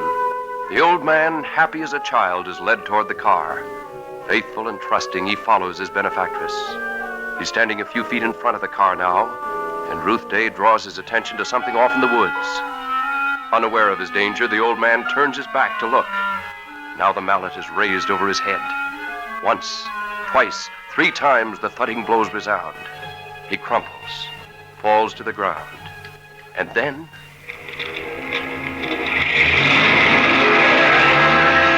it's done! A murder has been committed on Green Mountain. The body rests underneath the car, a bleeding, twisted corpse. Ruth Day, a grim smile of triumph on her face, tosses the mallet into the bushes, starts toward the door of the car. And then, frozen in her tracks, she sees another car turning off the road toward the deserted house. Who is that on my property? Ruth, that's Miss Fawcett. What do we do? Shut up, I'll handle this. Hello, Miss Fawcett? I'll have you know this is private property. Yes, but it's so pretty in here, Miss Fawcett. Now, don't you try to bamboozle me. Why, you're the same two I put off here before for stealing my berries. Oh, Miss Fawcett, we're not stealing any of your berries today. Honestly, we aren't. Well, you can see we haven't any baskets. I'll take a look through your car for myself. Right. I've a good mind to report you to the sheriff. Here. What's under this blanket on the floor? There's nothing here, Miss Fawcett. You told me that the last time, and I found a good half bushel of my berries in your car. Oh, dearie, you can see there's nothing here now. Well, I'll thank you to get off my property right now. If you'll just give us a few minutes to rest, we'll move on. You see, my friend Helen Mason is just a little tired from the drive up the mountain. Well... Oh, thank you, Miss Fawcett. You're sweet, dearie. But don't you stay too long. No, we won't. We'll be gone in 5 minutes. You just better be. Well, she's leaving. Ruth, what are we going to do? Wait till the old hen gets out of sight, and we'll pull Bill out from under the car. Maybe she saw him. Maybe she's going to call the sheriff. No, she didn't see a thing. Now, come on. Get out of the car and help me. We're going to put Bill under the blanket on the floor in the back seat. We can't keep a corpse in the car. Oh, stop babbling, Helen. I've got a way to get rid of the body so that nobody will ever dream we killed him.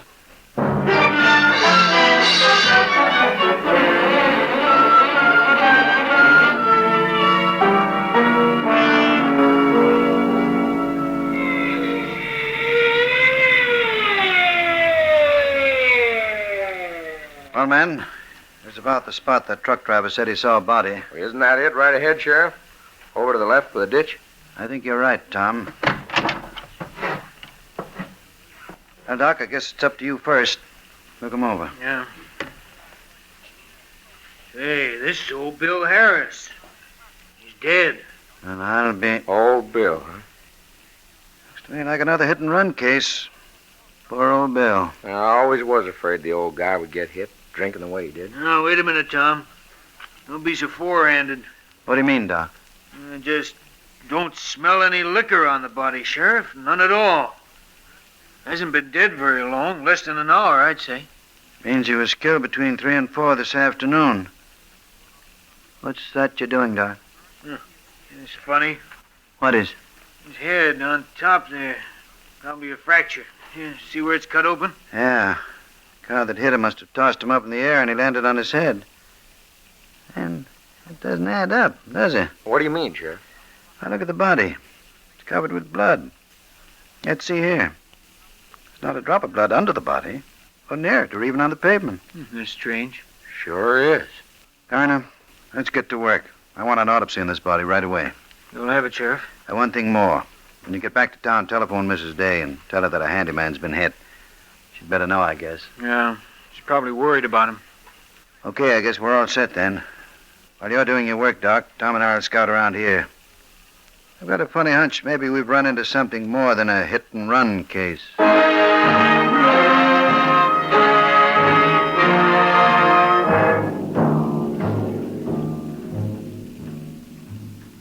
The wheels of justice are beginning to turn. Sheriff Benson and his deputy comb the highway. They find no bloodstains to mark the place on the road where Bill Harris might have been struck. And so they deduce he was hit on some far-off road and then carted to the highway to throw the police off. So far, they seem to be a long way from the truth, as Ruth Day hoped they would be in this real case of real crime. Was Ruth's plan so good that she and her weak-willed accomplice will never have to answer to justice? A few hours later, Ruth Day shrewdly pays an unexpected call on a neighbor, Mrs. Mullins. Ruth Day. My, this is a surprise. Well, dearie, just because I don't get over here more often doesn't mean I don't consider you one of my best friends. I do, Mrs. Mullins. Well, that's very nice of you to say. Oh, you know, I've just had a terrible shock. I just learned that Bill Harris was killed by a hit-and-run driver. Oh, dear. Poor old Bill. Yes, that's what I say. Oh, he was the salt of the earth. But now maybe his death will get me into trouble. Trouble? How? Well, the sheriff might want to know where I was at the time of the accident. Yes? Well, dearie, would it be all right with you if I said I was over here with you all afternoon? Oh, my, I don't know. I wouldn't want to get into trouble. Why don't you just tell him the truth, wherever you were? Dearie, I would if I only could. But if I did, it would get my big-shot boyfriend into trouble. You know who? Oh, you were with him. Mr. Lockway. Yes, and if his name gets into the paper and his wife finds out he's been coming to see me, well... Goodness, that would be bad. Oh, he's such a grand fellow. Yeah, so if you'll just back me up on this afternoon, nobody'll suffer for it. Well, in that case, all right, Ruth. I'll say that you were here with me.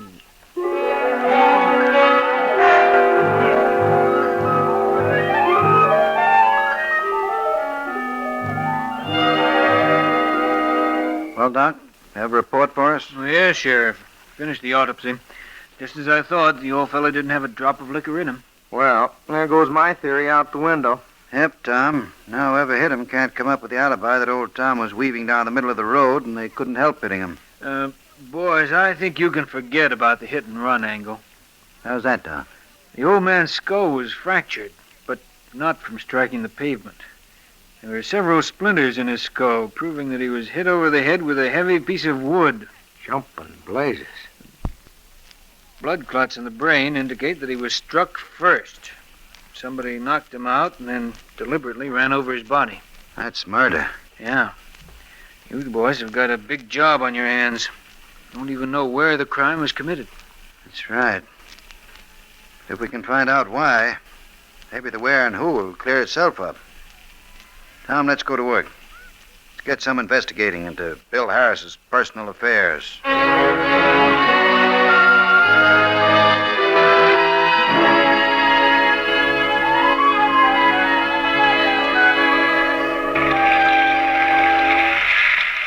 I hope nobody sees us washing the car at this hour of the night. They'll think it's funny. They think it a lot funnier if they saw bloodstains on the wheels. You through yet? Yeah, it's clean now. I'll shut the hose off. Oh, Ruth, I'm really scared now. Things aren't going the way you said they would. You mean because the sheriff figured out it wasn't hit and run? Yes, it's right in tonight's paper. They know he was murdered. Well, what of it? It's nothing to pin it on us. There isn't a bloodstain left on the car, and I've already burned the blanket we threw over him. But, Ruth, they know. They know Bill was murdered. And the police always investigate. They're sure to come out here asking questions. Oh, I'm getting sick and tired of your sniveling, Helen. Now you just shut up and don't worry. The coppers do come out here. Well, I know how to handle coppers. Believe you me.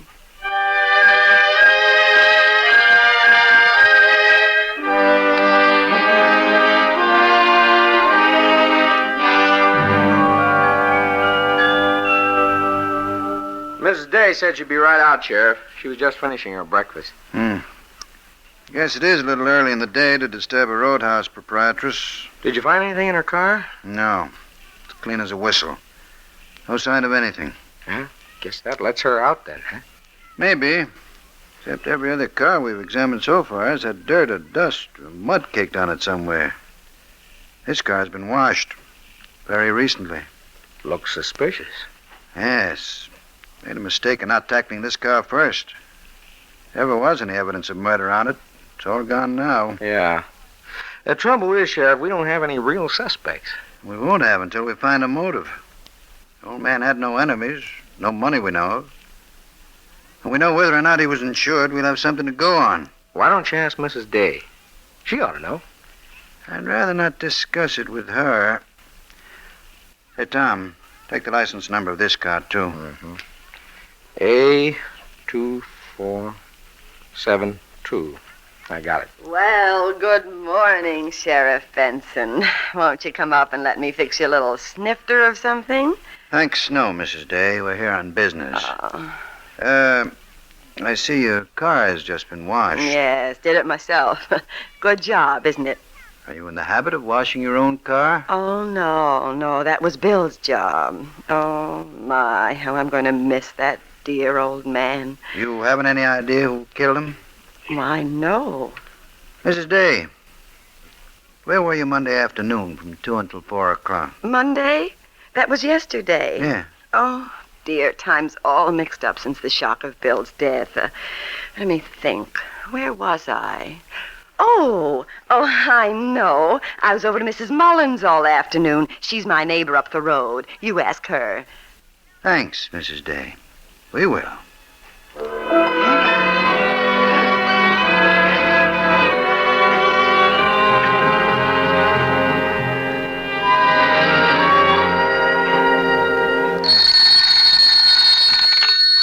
Sheriff's office, Sheriff Benson speaking. Yes, I did call your office. William Harris. Yes, that'll be right. We called him Bill around here. 6 policies. Mrs. Ruth Day, the beneficiary on all 6. Thanks. That's all I need to know right now. Tom, did you hear that? I kind of gathered from your conversation that old Bill was insured, huh? That's right, a total of 6 policies, amounting to a little over $5,000. With Ruth Day, the beneficiary in each case. Well, she killed him, all right. Killed him for the insurance. I admit she's the only person we know of so far who had a motive. Don't forget, we know that Bill Harris was killed between 3 and 4 in the afternoon. Ruth Day has a pretty solid alibi for that time. She was with Mrs. Mullins at her house. Bertha Mullins swore to her. Well, maybe Mrs. Mullins was in on it with her. I don't think so. I've known Bertha since she was a kid. She wouldn't harm a fly. I see. I don't get it. Bill was murdered for some reason. And it was a planned murder. He was hit over the head and then run over. Now, who would want to do it? He had no enemies, no money. Say, Tom, I've got an idea. What violations came into the office here on Monday? What do you mean? Maybe there's something we've been overlooking. Some violation by some person or persons that would give us a lead. Let's have a look at the day book. All right. Here it is. You're off the beam, Sheriff. Well, I've been in the business of working for the law a long time, Tom. Be surprised how little things can sometimes give a clue to a big thing. Now, let's see here for Monday. 10:40, slaughterhouse reported 2 cabs got away in the unloading. 12:20, traveling man out of Chicago. Suitcase stolen out of car on Main Street. 3:30, Amy Fawcett reports trespassers on her property. 2 women. License plate of car, 82472. Did you say A2472? That's right, Tom. That's the license number of Ruth Day's car. Say, that means Ruth Day's car was up on Green Mountain at the approximate time of Bill Harris's death. We'll soon find out if she was one of the 2 women seen up there by Miss Fawcett. Tom, you get out to see Mrs. Mullins. Yes, sir. Probe a little deeper into that alibi she gave for Mrs. Day. I'm going to talk to Miss Fawcett and get a description of the 2 women she saw on Green Mountain.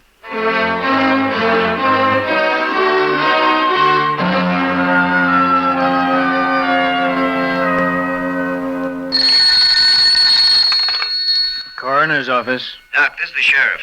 I'm going to need your help tonight. Yeah, sure, Sheriff. What is it? You still got Bill Harris's body over there, haven't you? Yes. Well, put him in a coffin and load it into a car and drive up to the top of Green Mountain on the Fawcett property. You want me to bring the body up there tonight? That's right. My men have been up on the mountain for the past hour. They'll meet you up there. What's it all about? I think I've got my hands on old Bill's killers. I plan to make them talk tonight.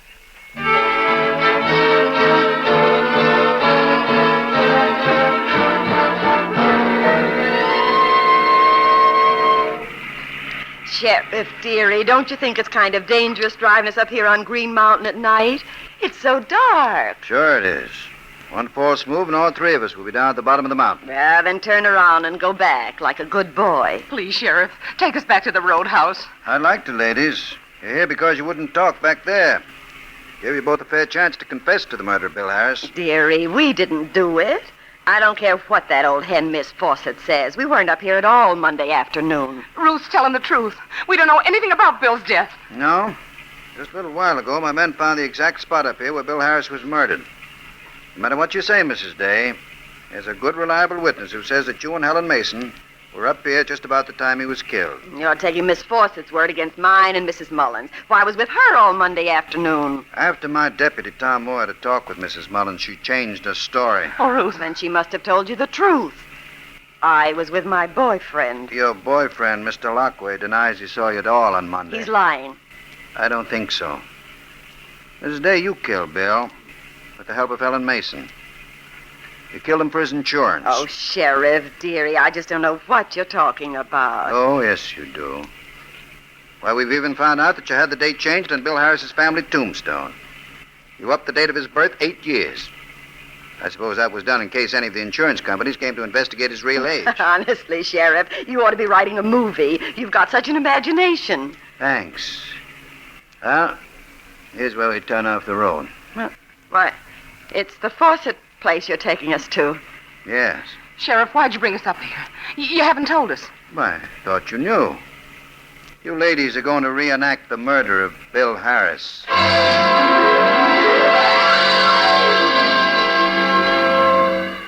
Now on the mountain top, the official cars form a semicircle, and from one of them a coffin is taken. The body of William Harris is lifted out and carried out in front of the car in which Ruth Day and Helen Mason are sitting. The deputy props the body upright, and in the glare of the headlights, Bill Harris is almost lifelike. Ruth Day is ordered out of the car, and the mallet, which she had tossed into the bushes and which has been recovered by the police, is placed again in her hands. Ruth Day is ordered to raise the mallet, and as she lifts it, the officer lets the body of William Harris drop to the ground. Through all this, Ruth Day remains cold and unflinching, taunting the officers, chuckling at the whole frightful business, until the sheriff and his deputy go back to the car where Helen Mason, white and drawn, is sitting. All right, Miss Mason. Move over in the driver's seat. No. You were at the wheel when Miss Fawcett saw you up here. That means you're at the wheel in the murder. No. No. We know you were driving the car. Go on. Move over. I won't. I can't. I said move over. All right.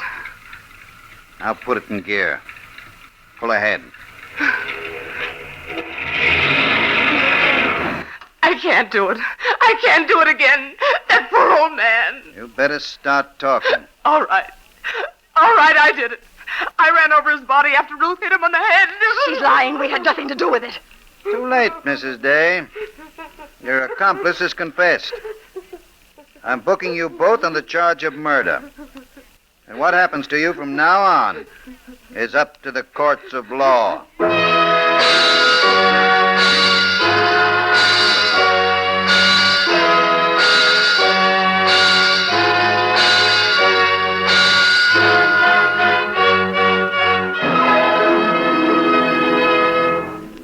Justice moves swiftly in the case of the people versus Ruth Day and Helen Mason. The jury needed but 2 hours to return a verdict of guilty.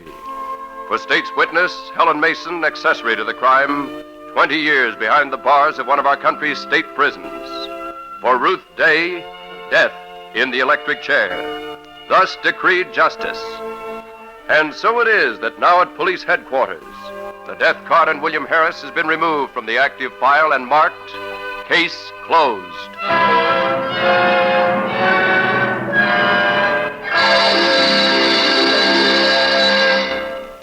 Justice has triumphed.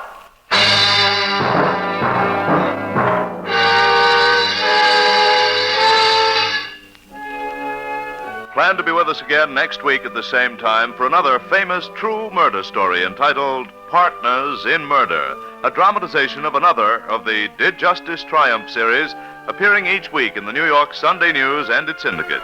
The names of all persons, characters, and places heard on this program tonight are entirely fictitious, and any similarity to persons living or dead is purely coincidental. These programs are produced and directed by Jock McGregor. The stories are dramatized by William Conrad. Narrator is George Carson Putnam. Santos Ortega played Sheriff Benson, and Jean Ellen played Ruth Day. The orchestra, conducted by Emerson Buckley, played music written especially for this program by Richard DuPage. Now, a warning. Death on our highways is increasing. Since the end of the war, traffic accidents have been mounting. Until now, they reached the staggering figure of more than one a minute, all day, every day in the year. Most of us think of death in a traffic accident as something terrible that happens to someone else. It never occurs to us that we ourselves may be killed. Well, most accidents are caused by conditions that are within our own power to control. So check your car for faulty equipment, such as brakes, lights, windshield wipers, and so on. Drive only at speeds which are safe under existing conditions. Avoid the use of alcohol if you're driving. Be extra careful after dark. Use chains when necessary, and stay at home if conditions get too bad. And if you're a pedestrian, assume full responsibility for your own safety. Don't depend on the driver to watch out for you. Remember, your first accident may be your last.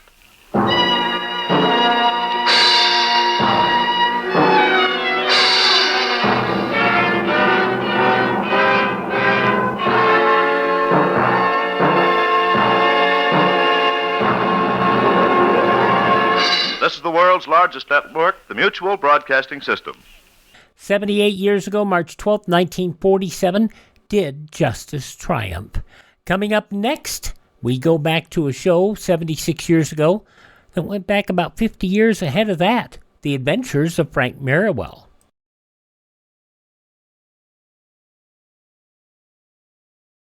Radio has always been a source of quick, accurate information during a disaster.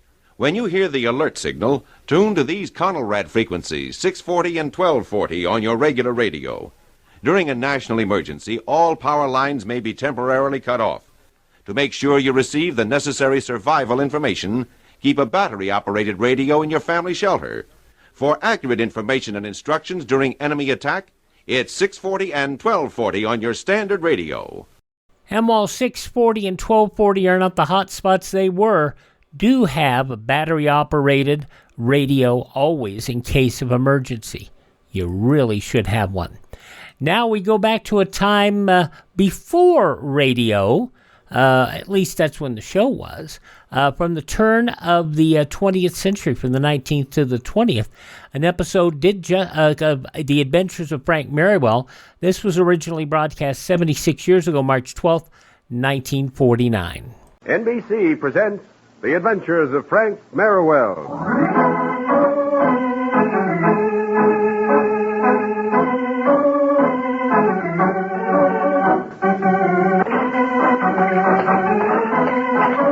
There it is, an echo of the past, an exciting past, a romantic past, the era of the horse and carriage, gaslit streets, and free-for-all football games.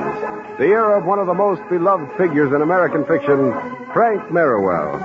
Merriwell is loved as much today as ever he was. And so the National Broadcasting Company brings him to radio in a new series of stories based on the famous books written by Gilbert Patton under the pen name Bert L. Standish.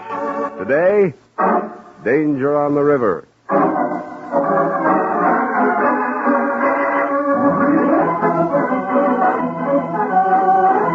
With the first hints of spring in the air around New Haven, early preparations for the coming baseball season have already begun. And so as our story opens today, we find Frank and Bart, dressed in sweat clothes, jogging along a country lane just outside the city limits. Boy, this air feels good in your lungs. It sure does, Bart. This is just what we needed to loosen us up for our first practice. I'd like to be out playing ball right now. Oh, you know what the coach said. No throwing until we've worked out in the open air for a couple of days. The schedule we've got, we can't afford any sore arms. I know. Oh, wait a second, Frank. Hold it up. Huh? What's the matter? Oh, look at that stretch of road up ahead. It's a solid mass of mud. We can't go through that. Yeah, you're right. It's pretty messy. Maybe we'd better take to the field. Why, I suppose we could go back to the crossroads and take that other fork. It leads right to the creek, too. Oh, that would take us too long. Don't forget, Enza's meeting us with the wagon on the other side of the footbridge, and we haven't too much time. Oh, that's true. Our best bet would be to cut across the fields right about here. That way we could hit the river road without going through all that mud. Well, let's get going then. Come on, over the fence. Right with you. Careful now, you don't turn your ankle. This field's pretty rough. I know. I'm watching it. This must be the Mallory pasture, isn't it? I think so. Hope the old man doesn't mind our crossing it. I don't think he will. He's a pretty good sport. I know he... Hey, Frank. Frank, look. A bull. And he's charging us. Come on. Good night. The fence, Frank. Try to make it. Come on, Bart. Look at the heel. He's gaining on us. Get to that fence. Here he comes. Don't stop. Climb it and try. Here goes.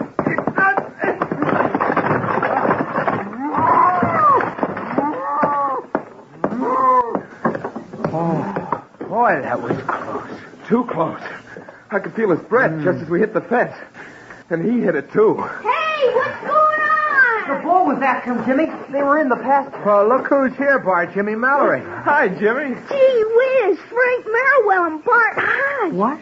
No wonder the bull couldn't catch him. Gosh, Jimmy, you mean these are the two Yale athletes? You bet. I'm a friend of theirs. Isn't that right, Frank? You sure are, Jimmy. Shake hands with my friend Stevie. He's visiting down on the next farm. Stevie's 14.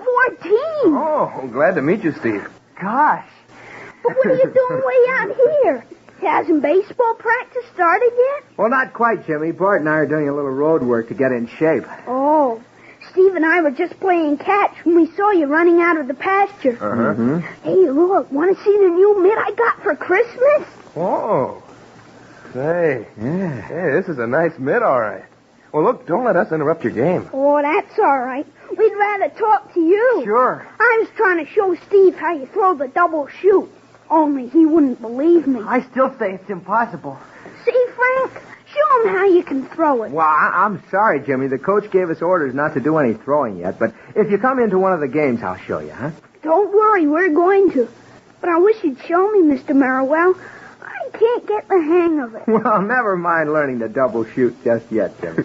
But, gee, I want to get to be a real good pitcher like you, Frank. Well, you see, what you want to work on, Jimmy, is control. That's the most important thing of all. Getting that ball to go where you want it every time. Frank's right, Jimmy. That's what makes a great pitcher. Well, if you both say But, gee, so. couldn't you make just one pitch first, to show us how to do it? Look, I'll tell you what. The coach said we couldn't throw a baseball, but he didn't mention anything about throwing stones. Let me see here. Yes, here's a good size one. Now, do you see that tin can lying on the ground over there? You mean Frank, the one way over there? Gosh, he can't hit that from here, I'll bet. Well, I bet he can. Show him, Frank. All right, keep your eye on it. Well, not too hard, Frank. You don't want to come up with a sore arm. Don't worry. All right. Here goes. Wow, he hit it. And clean in the middle. Oh, boy. What a throw, Frank. Now you see what he means by control, Jimmy. Well, you can learn to do that, too, Jimmy. All it takes is practice. Then I'm going to practice. You'll see. Me, too. Good boy. That's the stuff. Well, we better be going, Frank. Inns will wonder what happened. Yes, see, that's right. Well, see you again, boys. Where are you going now, Frank? Someone's waiting for us with a wagon just the other side of the old footbridge. We wanted to cut across the farm and get to the river road. We know a shortcut. Come on, Stevie, let's run with him part of the way. You bet. That is, if it's all right. Oh, sure, it's all right. Only let's get started. We're a little late.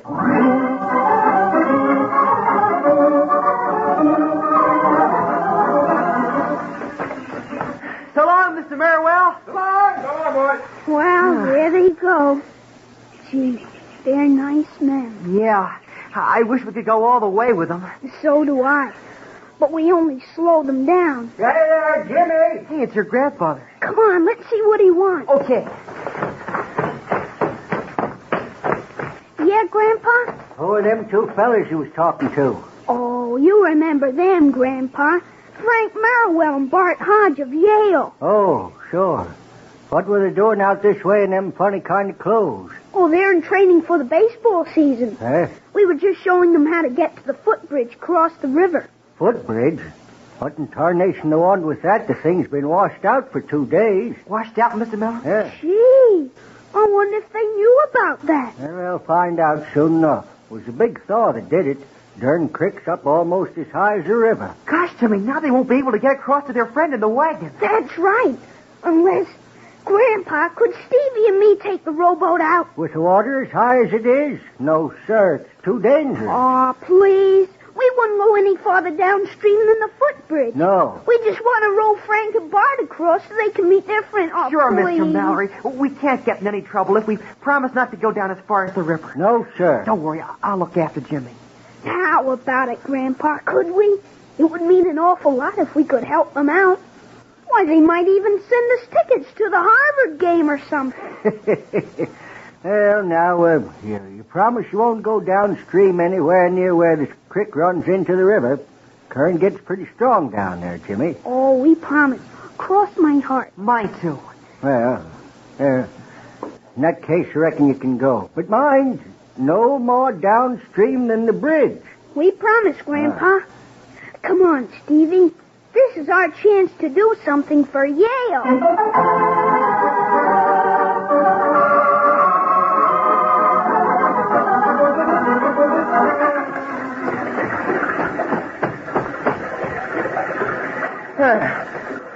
We made it. Now all we have to do is... Hey, Frank.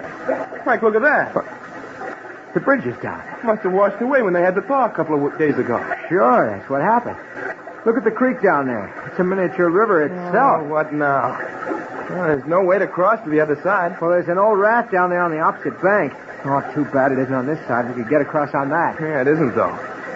No, it looks like we'll have to go all the way down to where the old covered bridge is. Oh, but that's a good 2 miles each way. It would take us a couple of hours. That's so. And meanwhile, Lindsay wouldn't know what happened to her. Well, apparently she's late herself. I hope the wagon didn't get bogged down in some of those muddy roads. Oh, I doubt it, Frank. She's got a team hitched up. 2 horses could pull that wagon out of almost anything. Oh, I guess you're right. Well, there's nothing to do but make ourselves comfortable until she shows up on the other side. That suits me. After all that running, I could use a little rest. Oh, wait, Bart.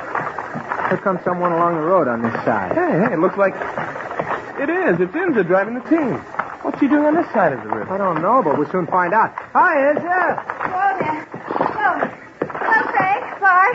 Sorry I'm late. Well, what happened, Inza? How did you get across the creek? Well, I got over there a little early, and I was going to wait for you. I saw the footbridge was down, and I decided to drive to the covered bridge. Meet you on this side. Made it as quickly as I could. Oh, that's all right. We just got here ourselves. Climb aboard, and I'll drive you back to town. Sounds good to me. Come on, Frank. All right. We'll drive back the way you came. The shortest. All set? All right, ready to go. Get up. Get up, boy. Get up.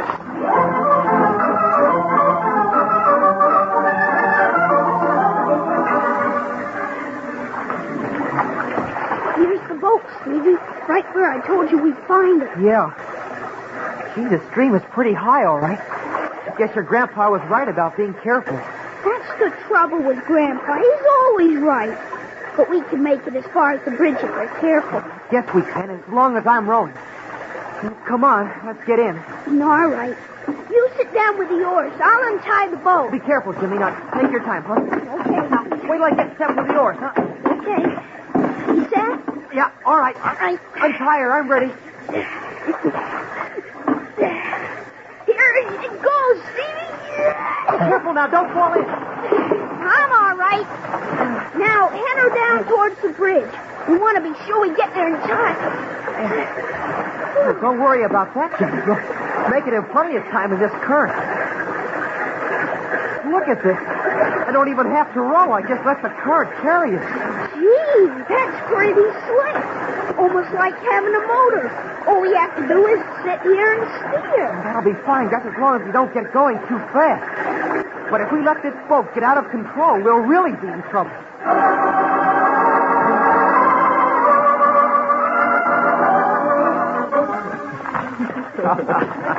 Oh, and there's the pasture end, the one we told you about. And there's the ball, too. It's the funniest thing I ever heard. I'd love to see you two running away from Well, I guess it sounds funny now, but it wasn't at the time. I said it wasn't. I thought for a second we weren't going to make it. Well, that should teach you a lesson. Trespassing on Mr. Mallory's property. Hey there! In the wagon! Pull up! Goodness, who's that? It's old man Mallory himself. Better see what he wants, All right. Whoa there. Easy, boys. Easy. He looks sort of excited. Well, hello there, Mr. Mallory. What's the trouble? You boys haven't seen my grandson Jimmy, have you? Why, yes, sir. Back here at the farm about an hour ago. Why? But you didn't see him down to the creek, him and that young friend of his. Stevie? No, sir, we didn't. Well, went down there to the footbridge in a rowboat. Said they were going to row you boys across the creek on account of the bridge being washed out. In a rowboat? Yeah. We saw no sign of a boat, sir. No, that's right, sir. And we were looking down at the creek, too. Should have been back a long time ago. Consarn, they got down as far as the river where the rapids are. Oh, dear. Well, wait a minute, sir. There's no call to get excited. I I imagine the boys arrived after Bart and I had left. Oh, sure. They were probably watching the far bank looking for the wagon. That's where we expected it to come. Goodness, Frank, you don't think they might have... Enza, I'm sure they're safe, Enza. Mr. Mallory, I'll bet they're still tied up at the bank waiting for us to show up. I hope so. That creek's mighty swollen, and the boys could get in a heap of trouble. I should never let them go out in that rowboat after you. Well, you know? don't worry about it, Mr. Mallory. I'm sure they're all right. Suppose we turn around and go back after them right now. I'd appreciate it if you would. Oh, don't mention it, sir. Yeah. Swing around right here, Enza. All right, thanks. Get up, boys. Get up. Easy now. Easy. Get around. That's the way. That's... We'll bring them right back, sir. All right, much obliged to you. You really think they'll be waiting there at the foot of the bridge, Frank? I don't know, Enza. I didn't want to worry old Mallory, but I noticed the current around the bridge was pretty strong. Too strong for a boy like Jimmy to handle. Good gracious, and they really are in danger. If you ask me, they could be. I'm pretty sure they are. Come on, we're out of sight of Mallory now. Get those horses moving, Enza. We can't afford to waste a second. Get up, boys. Get up.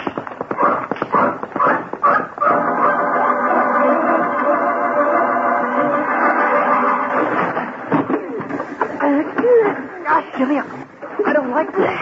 Me neither. I didn't think the current was this strong. We don't get back in the midstream. We'll be swept right past the bridges out of the river. Yeah. Don't forget the rapids down there. Pull harder on your oar, will you? I'm pulling as hard as I can right now. My hands are getting sore. Yeah, mine too. Davy, look out for your oar. Slip. Catch it, Jimmy. Get it with your oar. I can't reach it. Davy, get my... You broke. You're tipping it. Hey, look out!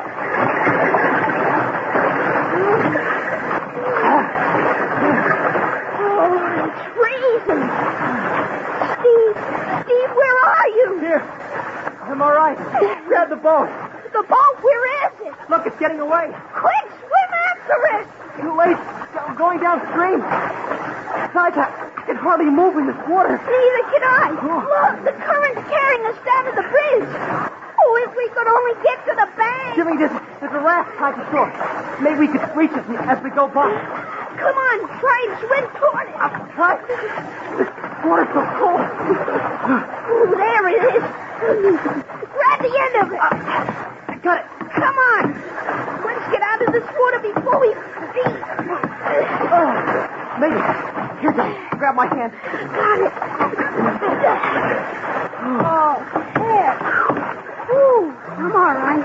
Oh, that was close. Oh, we're all right now. We can get on shore from here. Look out, Jim. I thought this raft was tied. We're drifting out to midstream again. Quick, paddle with your hands. Maybe we can get this thing back to shore again. We should have jumped off when we had the chance. Paddle, Steve, paddle. It's no use, Jimmy. The current's too strong. We're going right down towards the river. We can't do that. You're right over the rapids. Come on, paddle. All right. But it's no use. You know it. The gunners is fine for sure.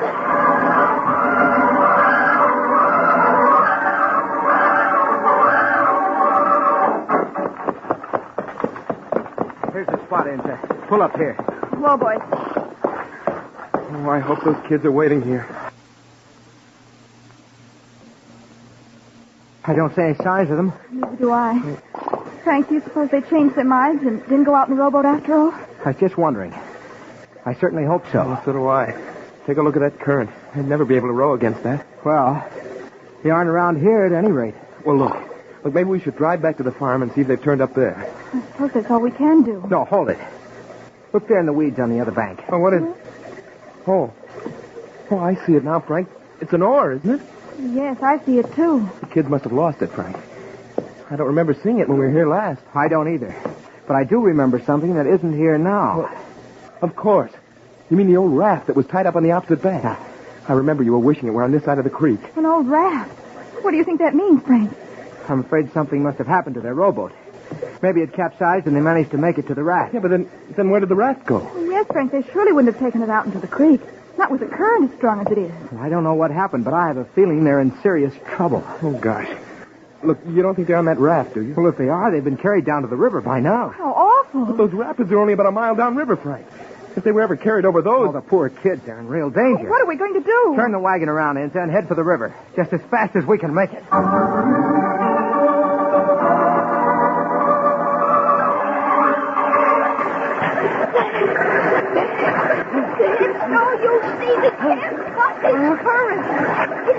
strong even if we had oars. It's got to do something, Jimmy. We're heading right for the rapids. I know, but what can we do? Let's get off this raft. No, Stevie. Wait, that's no good. It's better than going over the rapids. No, it isn't. The water's too cold to swim in. If we jump overboard, we'll drown. Well, I guess so, but we've got to think of something fast. Wait a second, Stevie. Look up ahead of us. Huh? I don't see anything. That rock up there. So almost all underwater, but at least it would be something to tie up to. Hey, that's right. If we could make it over there, we could keep the raft on us until somebody saw us. Yeah, come on. Come on over to this side of the raft. Paddle with your hands for all you're worth. You bet I will. It's working. We changed our course. A little bit. Enough to make the rock? Yeah, I know. Keep paddling. That's the way hard. I can't do it any harder. We're gonna make it. We're headed right for the rock now. Couple of more seconds. Are we going too fast? If we hit the rock at this speed, the raft will break. Gee, that's right. I forgot how fast this current is. I know. Drag your legs over the back. Maybe we can slow it up a little. Come on, let's try. Here. No good. Hang on, Steve. We're going to hit that rock pretty hard. I hope the raft is stronger than it looks. Watch out! Jimmy! Jimmy, are you all right, Jimmy? Wow. What is freezing? The raft broke into a million pieces. Grab the rock, Jimmy, quick. I can't reach it. I got a grip on it. Get my legs. Hurry. I've got him. Hang on, Steve. I am. Pull yourself up so you can grab the rock, too. I'll try. There. Not a very big rock. Let me try to get up on it. Go ahead. I'll hang on. Here. Come on, Jimmy. I'll help you up. There's just barely room. Here we go. Come on. The rock's slippery. Oh, boy.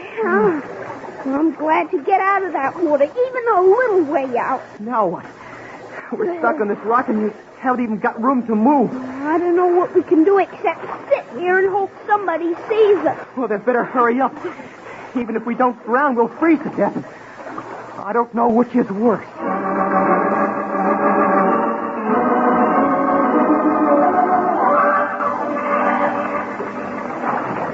Well, Frank, we were down the river as far as the rapids and still no sign of the boy. That's why I want to walk back along the river bank.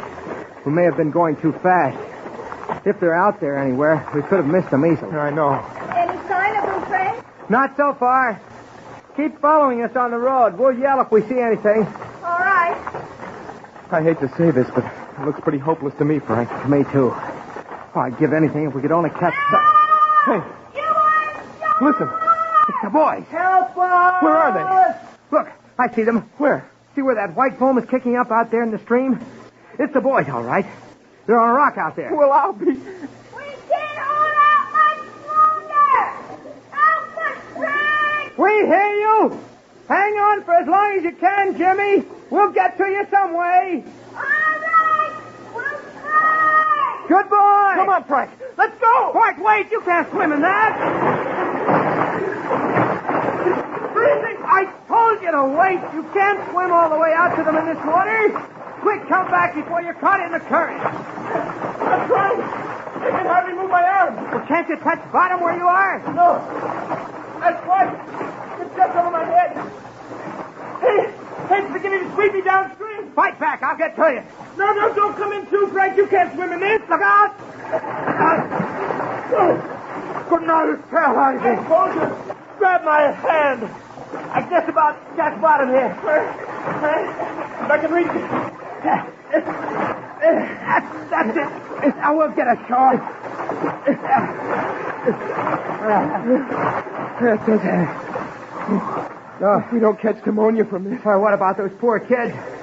Lord only knows how long they've been in this ice water. I know. Hey, listen. How you doing out there? Frank, can't you help us? You bet we can, Jimmy. Just hang on. We can't much longer. Oh, this is awful. What are we going to do, Frank? We're completely stymied. How are we going to help them? Oh, there must be some way. Frank, what happened? Did you spot them? Yes, Yes, they're on a rock out there in midstream. How are you going to get to them? That's what we'd like to know. Look, just hold the team there until we can figure out something. All right. Hey, that's it. The team. Come on, Bart, up to the road. So what's the idea? I'll tell you in a second. What is it, Frank? Have you a way to get to them? I think so. Come on, Bart, help me unhitch the team. The team? I get it. You think the horses can make it out there and back? I'm sure they can. Hurry up with that harness. I've got mine. All right, just a second. There. Easy, boy. Easy, steady. So what are you going to do, Frank? Ride these horses out into the river and try to reach those boys. All right, come on. Wait, is there any rope in the back of the wagon? We might need it. Rope? Let's see. Here's some, Frank. Has a pulley attached to the end of it. Shall I cut it off? Never mind. There's no time for that. I'll take it just as it is. Come on, Bart. Mount your horse. We've got to work fast.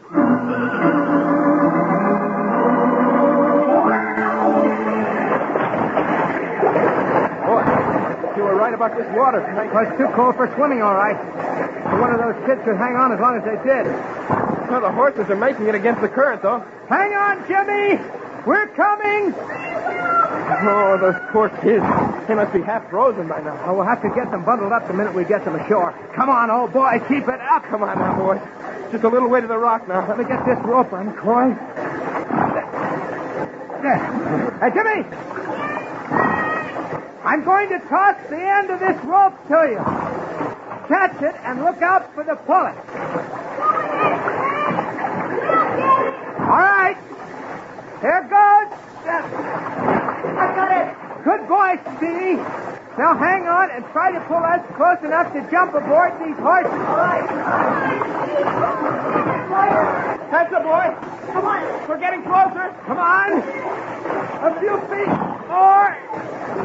That's it. All right, Jimmy, jump toward me. I'll get you. Here I come, Frank. Oh, I'll get you up behind me. Boy, what a relief. I'll get Steve, man. Jimmy. Steve, you saw how Jimmy got here. You do the same thing. No. Good work. Now, up the horse, Jimmy. Here, give me a hand.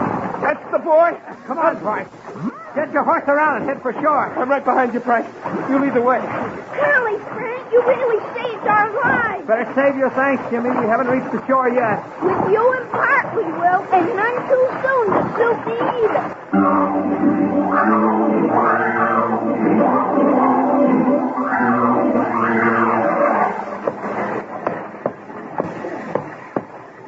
That's it. Oh, boy. Here, let me help you down. I'll make it. Thank heavens. Here, Frank, I brought a blanket to wrap around Jimmy. Good. There we are, Jimmy.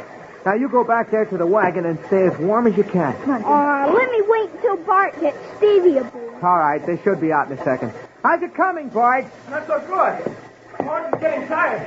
We're not making much headway against this current. Well, let him have his head, Bart. It doesn't matter if you drift downstream a little. No, he's about finished, Frank. He's giving up. Oh, it's true. Look, Frank, they're being carried downstream. Bart, keep him out of the main current. I can't, Frank. He hasn't any strength left. Good night. Look at that. The horse has begun to spin in the car. Oh, heavens. They're headed for the rapids for sure now. Where's that rope with the pulley? But here we are. I'm sorry, old boy. We've got work to do. Frank, you're not going to take that horse back into the water, are you? Not if I can help it. We've got to head Bart's horse off. Giddy up, boy. Hurry, Frank. They're almost to the rapids. Come on, fella. Set those legs. That's the way. Just a little farther now. Frank, I can't get around. We're going over the rapids. Now, that's far enough. Hold on, whoa. Lucky thing, this pulley's on the end of the rope. There, it's great. All right, heads up, Bart. I'm going to throw this line to you. Catch it. No, you'll never reach it. It's too far. I've got to reach you. Catch it. It's got to be the best throw I ever made. Here goes. A beauty, Frank. Right in my head. Good catch. Now, quick, make that rope fast. I'm going to haul you in. All right. We've got it. Now to get this end secured. Come on, old fella. Now pull. Giddy up. That's the boy. Keep it up. It's working. Frank, you stopped that. That's what happened. He's got him. Didn't you see? Threw that line right out to them. They're going to be all right. We just have to tow them into shore. Come on, old boy. Just another few yards.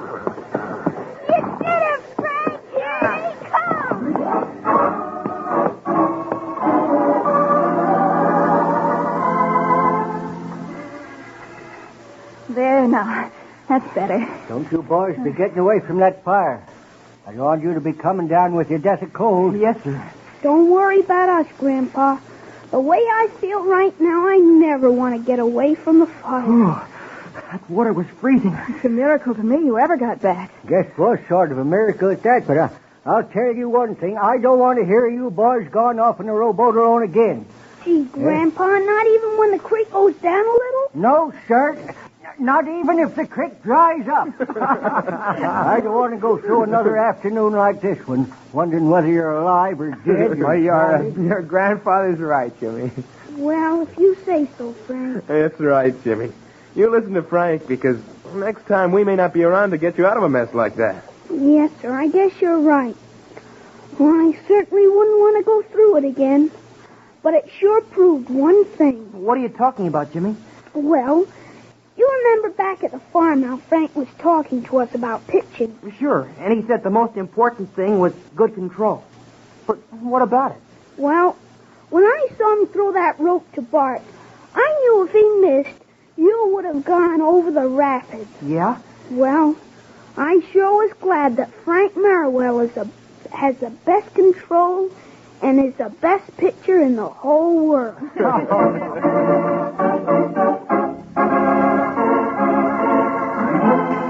And so ends another exciting adventure with Frank Merriwell, beloved hero of American fiction, brought to you in a new series of stories by the National Broadcasting Company. And be sure to listen again next week at the same time when Frank Merriwell returns in another of his celebrated exploits.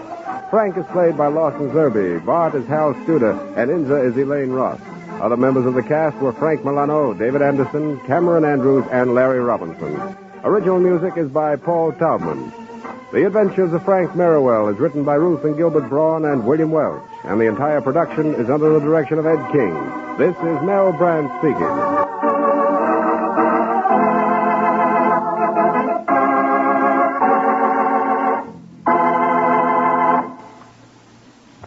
Billy, you know something? No, Heinrich. What? This is NBC. 76 years ago, March 12th, 1949, The Adventures of Frank Merriwell, here on Classic Radio Theater with Wyatt Cox. Visit our webpage at classicradio.stream. Let's move from the sublime to the ridiculous now with an episode of Lum and Abner. That's next.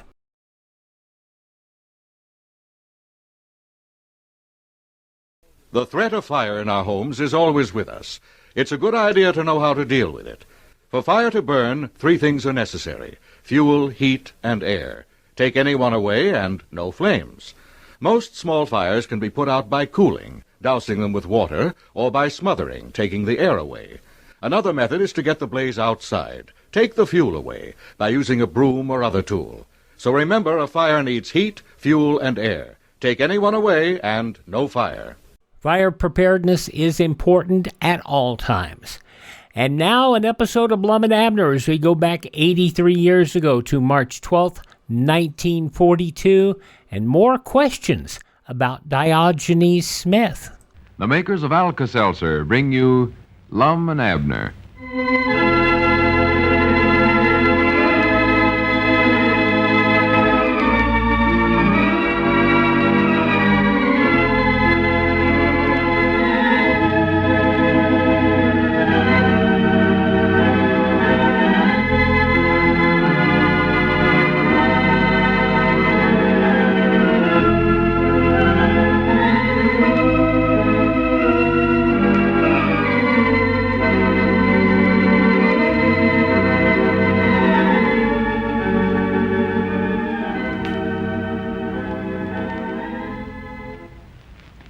Say, folks, Lum and Abner want me to remind you that you'll find it mighty wise to keep a package of Alka-Seltzer tablets in your home during the cold-catching days ahead. Because that very same Alka-Seltzer that you take for headaches and minor stomach upsets also offers mighty comforting relief for much of your cold distress. And what's more, the modern Alka-Seltzer way is just as easy and simple as ABC. Listen. A, Alka-Seltzer. Take it for prompt, pleasant relief for that dull, achy, feverish feeling of a cold. B, be careful. Get more rest than usual. Eat wisely. Dress sensibly. And C, if your throat is sore and raspy due to your cold, comfort it by gargling with Alka-Seltzer. Just dissolve 2 Alka-Seltzer tablets in a quarter glass of warm water and use it for a soothing gargle. Now, those ABCs are easy enough, aren't they? Mighty sensible, too, as you'll agree once you've tried them. So be wise and get a package of Alka-Seltzer tablets from your druggist right away. And never be without them in your home again, especially during the cold-catching days ahead. And now, let's see what's going on down in Pine Ridge. Well, Lum believes that he's hit upon the secret of Cedric's sudden and apparently unlimited wealth. After hearing Grandpappy Spears read the story of Aladdin and the Wonderful Lamp, Lum became convinced that the lantern which Diogenes Smith left for Cedric to carry during his absence is another Aladdin's lamp. As we look in on the little community today, we find Lum and Abner in their jot-em-down store and library, waiting for Cedric. Listen. Hey, doggy, there comes Cedric down the street already, Lum. He's sure getting over here fast, you know. Yeah. You didn't call him till about 5 minutes ago. Well, I told him to hurry. Now, don't you say nothing to him about Diogenes' lantern. Oh, no. Just leave that to me. Sure.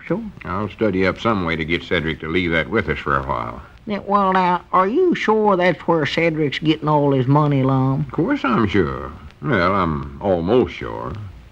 Diogenes always carried that same lantern around. We know he was rich. Yeah. Now, since Cedric's got it, he's rich. Yeah, that's right, ain't it? And there ain't no other way Cedric could get that much money, except by magic. No. Hey, doggy, it's still hard to believe, though, that all he has to do is rub that lantern and out comes hundreds of dollars. I know it is, but it happened once a long time ago.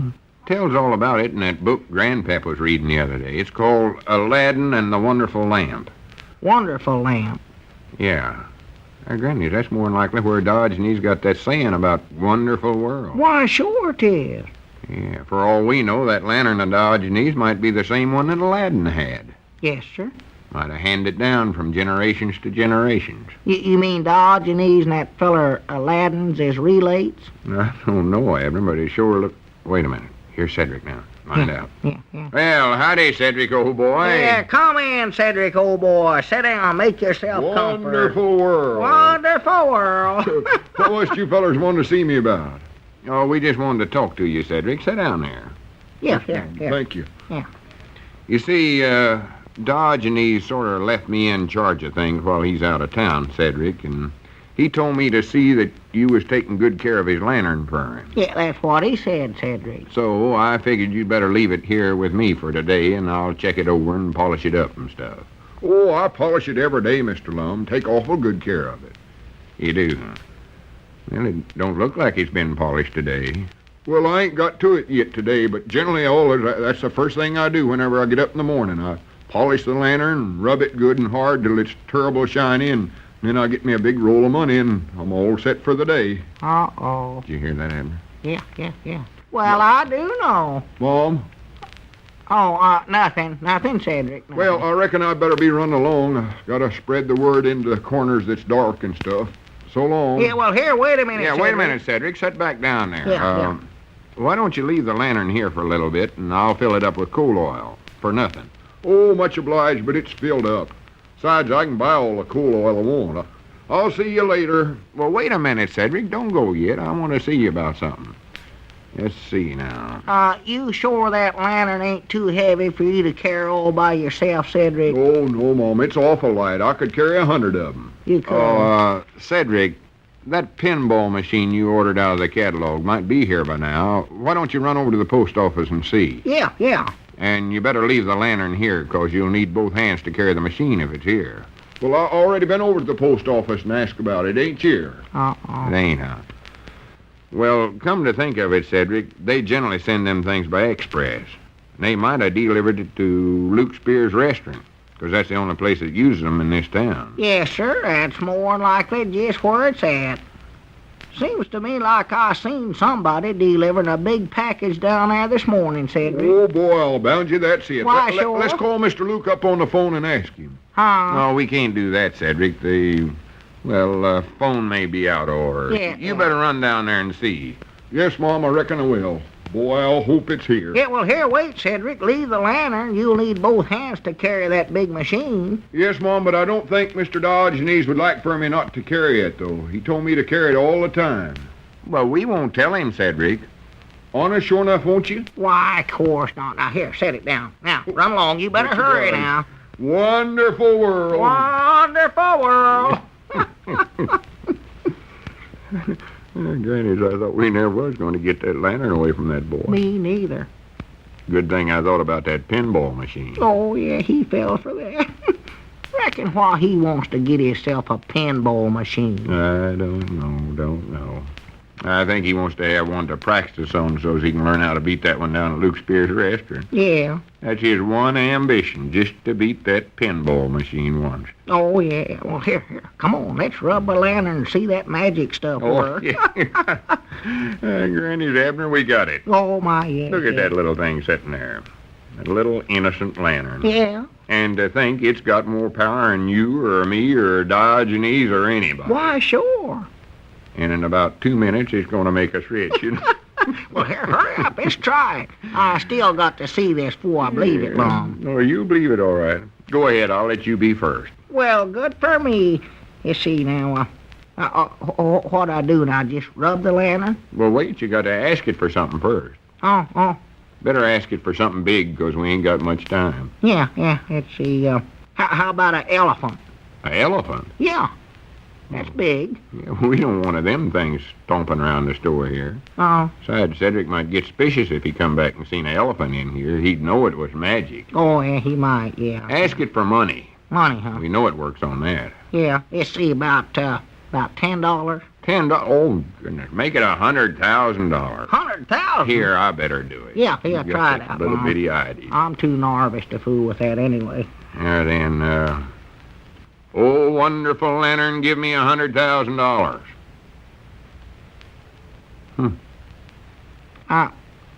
Try it again, Lom. Rub it a little harder this time. Rubbed as hard as I could. Now try it again. Oh, wonderful lantern, give me $100,000. Okay, let me try it once.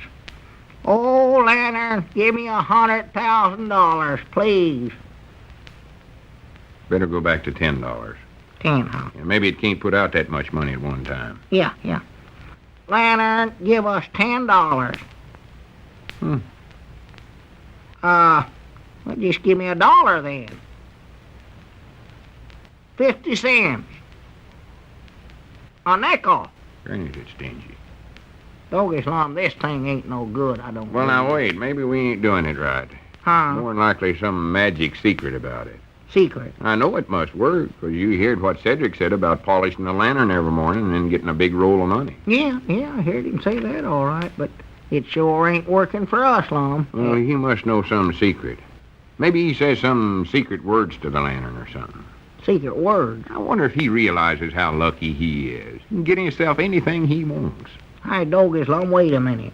Maybe that secret password that Dodge-Knees give you has something to do with it. You know that light the lantern, friend? Hey, Granny's, that's right. Maybe that's it. Give me the That might lantern. be- Yeah, here. Oh, wonderful lantern, listen to me. Light the lantern, friend. Now give me $100. Well, that ain't it. Wonderful world, lantern. Give me $50. Wonderful world. That ain't it neither, Lom. Oh, my good and faithful harbinger of a lantern, give me $50. I don't believe it'll work, Lom. Abacadabra. Hocus pocus gingerocus. Try eeny, meeny, miny, mole. Oh, don't be silly, Abner. Them ain't magic words. Ain't, huh? Ain't no use. We can't make it work. All we can hope to do now is to study up some way to get Cedric to tell us the magic secret. Well, I don't know how we're going to do that. I don't either, but we got to do it somehow. Might have to go into partnerships with him or something. Why, sure. Do you realize that Cedric can get to be the richest man in the whole world? He can buy anything he wants. Sure. Buy railroads, gold mines, oil wells. He could even buy New York City if he wanted it. For the land's sake. Folks will write books about him. They'll make moving pictures about him. He'll be the greatest feller that ever lived. You watch what I tell you. Oh, my. I'd give anything to know that secret. Well, Lum, why don't we just take this lantern apart and look inside of it? No, we can't do that, Abner. That'd be like killing the goose that laid the golden egg. Well, if we're... Huh? I say that'd be like killing the goose that laid the golden egg. Well, it ain't got no goose inside of it, has it? No, forget about that. This is something much bigger than that. Well, how could a goose lay an egg down in a lantern that way, Lum? Just quit talking about that. This is supernatural stuff, this stuff here. It is, huh? Yeah, and it's sort of dangerous to monkey around with unless you know what you're doing. No telling what might happen to it. Oh, I ain't afeard of it. I dog it. I'm going to take this thing apart and... Oh, wait a minute. Better not. There comes Cedric back. Here comes Cedric. Granny, set the lantern back on the counter. Yeah. Don't let him know what we've been trying to do.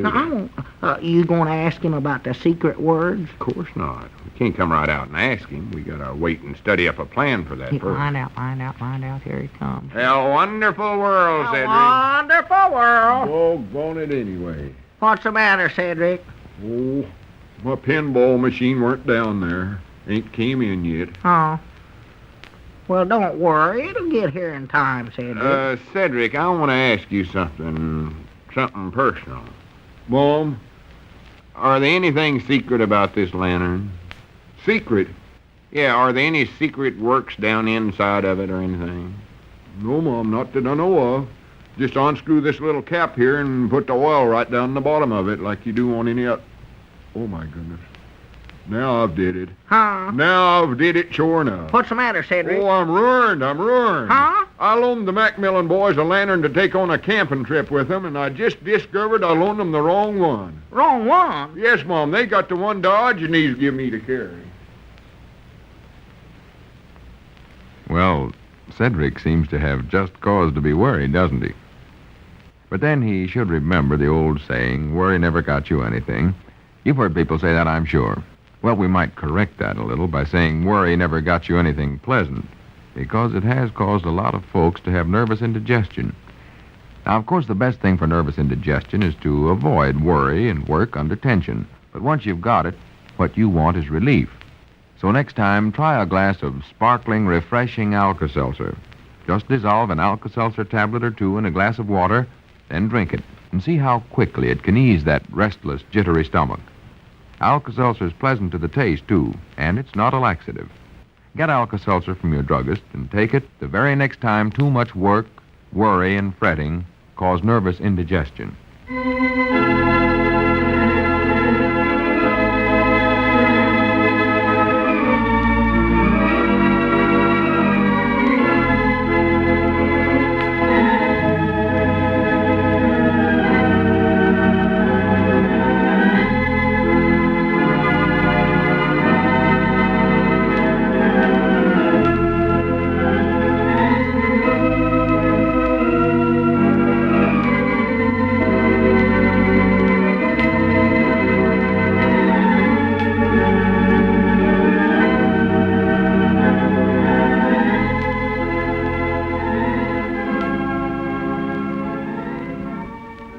Trust me, it's not the lantern. March 12th, 1942, 83 years ago, Lum and Abner here on Classic Radio Theater with Wyatt Cox. Drama tomorrow with episodes of Suspense in the Lux Radio Theater and another episode of Lum and Abner. That'll be coming up on our Thursday show. On Friday, we'll get to comedy with Dean Martin and Jerry Lewis, My Friend Irma, and tax episodes. Yes, it's tax time.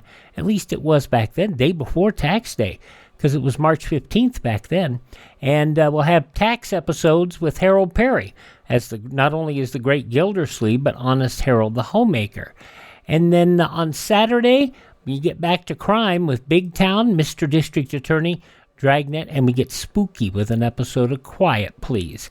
And then on Sunday, The Life of Riley, Jack Benny, Fibber, McGee, and Molly, Amos and Andy, and more good stuff coming up. Thank you for tuning in to Classic Radio Theater. We'll see you tomorrow. I'm Wyatt Cox.